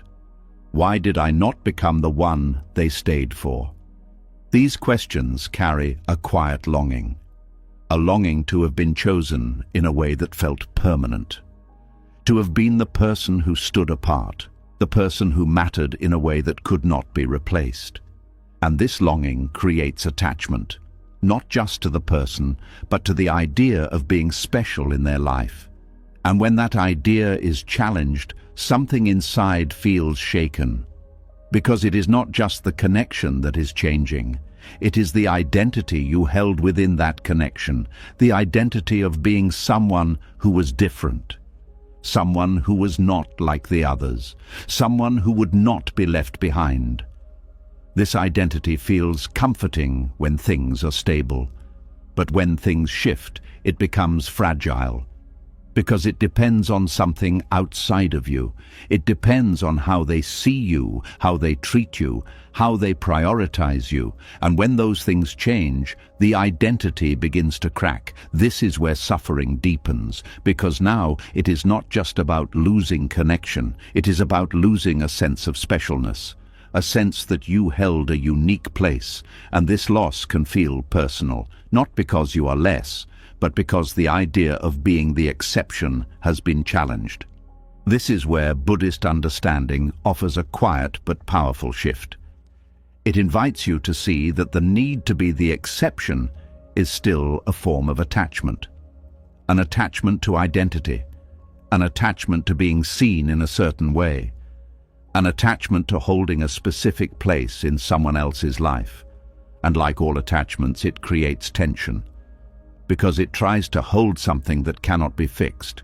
People's feelings change, their priorities shift, their attention moves, and no matter how meaningful a connection feels, it does not guarantee permanence. This is not a failure, it is part of the nature of human experience. But the mind resists this. It wants something stable, something unchanging, something that confirms your importance. And this is where the desire to be the exception becomes strong, because it promises that stability. It promises that you will not be treated like everyone else, that your place will be secure, that your connection will not fade. But this promise is not something that can be controlled. It is an idea, a hope. And when reality does not match that hope, the gap creates pain. This is where humility begins to play a role, not as something that lowers you, but as something that frees you. Humility allows you to see that you do not need to be the exception to have value, that your worth is not tied to being irreplaceable, that your presence does not need to stand above others to be meaningful. This understanding softens the grip. The need to be special begins to loosen. The attachment to being different begins to fade. And in that fading, something changes. The pressure disappears. The need to hold a certain place in someone's life reduces. The comparison stops, because you are no longer measuring yourself through their perspective. You are returning to your own. And in that return, there is relief. A quiet relief that comes from not needing to be anything specific. Not needing to be the one they never leave. Not needing to be the person who stands apart. Not needing to hold a permanent position in their life. This relief creates space. A space where you can exist without carrying the weight of expectation. A space where you can feel without needing to be defined by the connection. A space where your value is not tied to how you are seen by another. And in that space, something settles. The heart becomes lighter. The mind becomes quieter. The overall experience becomes more peaceful, because you are no longer trying to hold on to something that cannot be guaranteed. You are allowing things to be as they are. And in that allowance, something becomes clear. You do not lose your value when you are not the exception. You do not become less when someone chooses differently. You do not diminish when a connection changes. Your worth remains, unaffected, independent. And as this understanding deepens, something shifts in how you relate to others. You no longer seek to be placed above. You no longer need to stand apart. You simply connect, without the need for identity, without the need for specialness, without the need for permanence. This kind of connection is freer because it is not carrying expectation. It is not trying to secure a position. It is not trying to prove anything. It simply exists. And in that existence, there is ease, a natural flow that is not forced, a presence that is not heavy, a feeling that is not tied to outcome. This is where peace begins to deepen. Not because everything is certain, but because nothing is being held too tightly. You are no longer gripping the idea of being the exception. You are no longer attaching your worth to how you are treated. You are simply present. And in that presence, something beautiful happens. The heart opens, but it does not cling. The mind observes, but it does not compare. The self remains steady and unchanged. And from that place, everything feels different. Not because the world has changed, but because your relationship to it has. You are no longer trying to be chosen in a special way. You are no longer needing to be irreplaceable. You are no longer seeking a permanent place in someone else's life. You are simply being. And in that being, there is freedom. A freedom that does not depend on how others see you. A freedom that does not fluctuate with their choices. A freedom that remains quietly within you. And in that freedom, peace becomes natural, steady, unforced, always there, waiting beneath the need to be anything more than what you already are. Something inside you has already started to change. You are no longer chasing answers the way you used to. You are no longer begging for closure that was never given. You are no longer measuring your worth through someone else's silence, effort, or attention. You have seen something deeper. That overthinking was never about them. It was about the mind trying to control what it could not hold, trying to protect what it could not keep, trying to understand what was never meant to be explained. And now something is softer. You see that peace does not come from clarity, from replies, from reassurance, or from being chosen. It comes from letting go of the need for all of it. It comes from returning to yourself, from sitting with what is, from allowing life to move without forcing it to stay. This is where your power is, not in being remembered, not in being the exception, not in being chased, but in being steady within yourself. And once you taste that stillness, even for a moment, you realize something important. Nothing that leaves takes your peace with it, unless you follow it. So if something in this spoke to you, if you felt a shift even slightly, drop a comment below and write, "I choose peace." Let it be your quiet decision, your turning point, your reminder. And if you want more of this, more clarity, more calm, more freedom from the noise in your mind, subscribe to the channel and stay with this journey. Because the more you return to yourself, the less anything outside of you can shake you, and that is where true peace begins.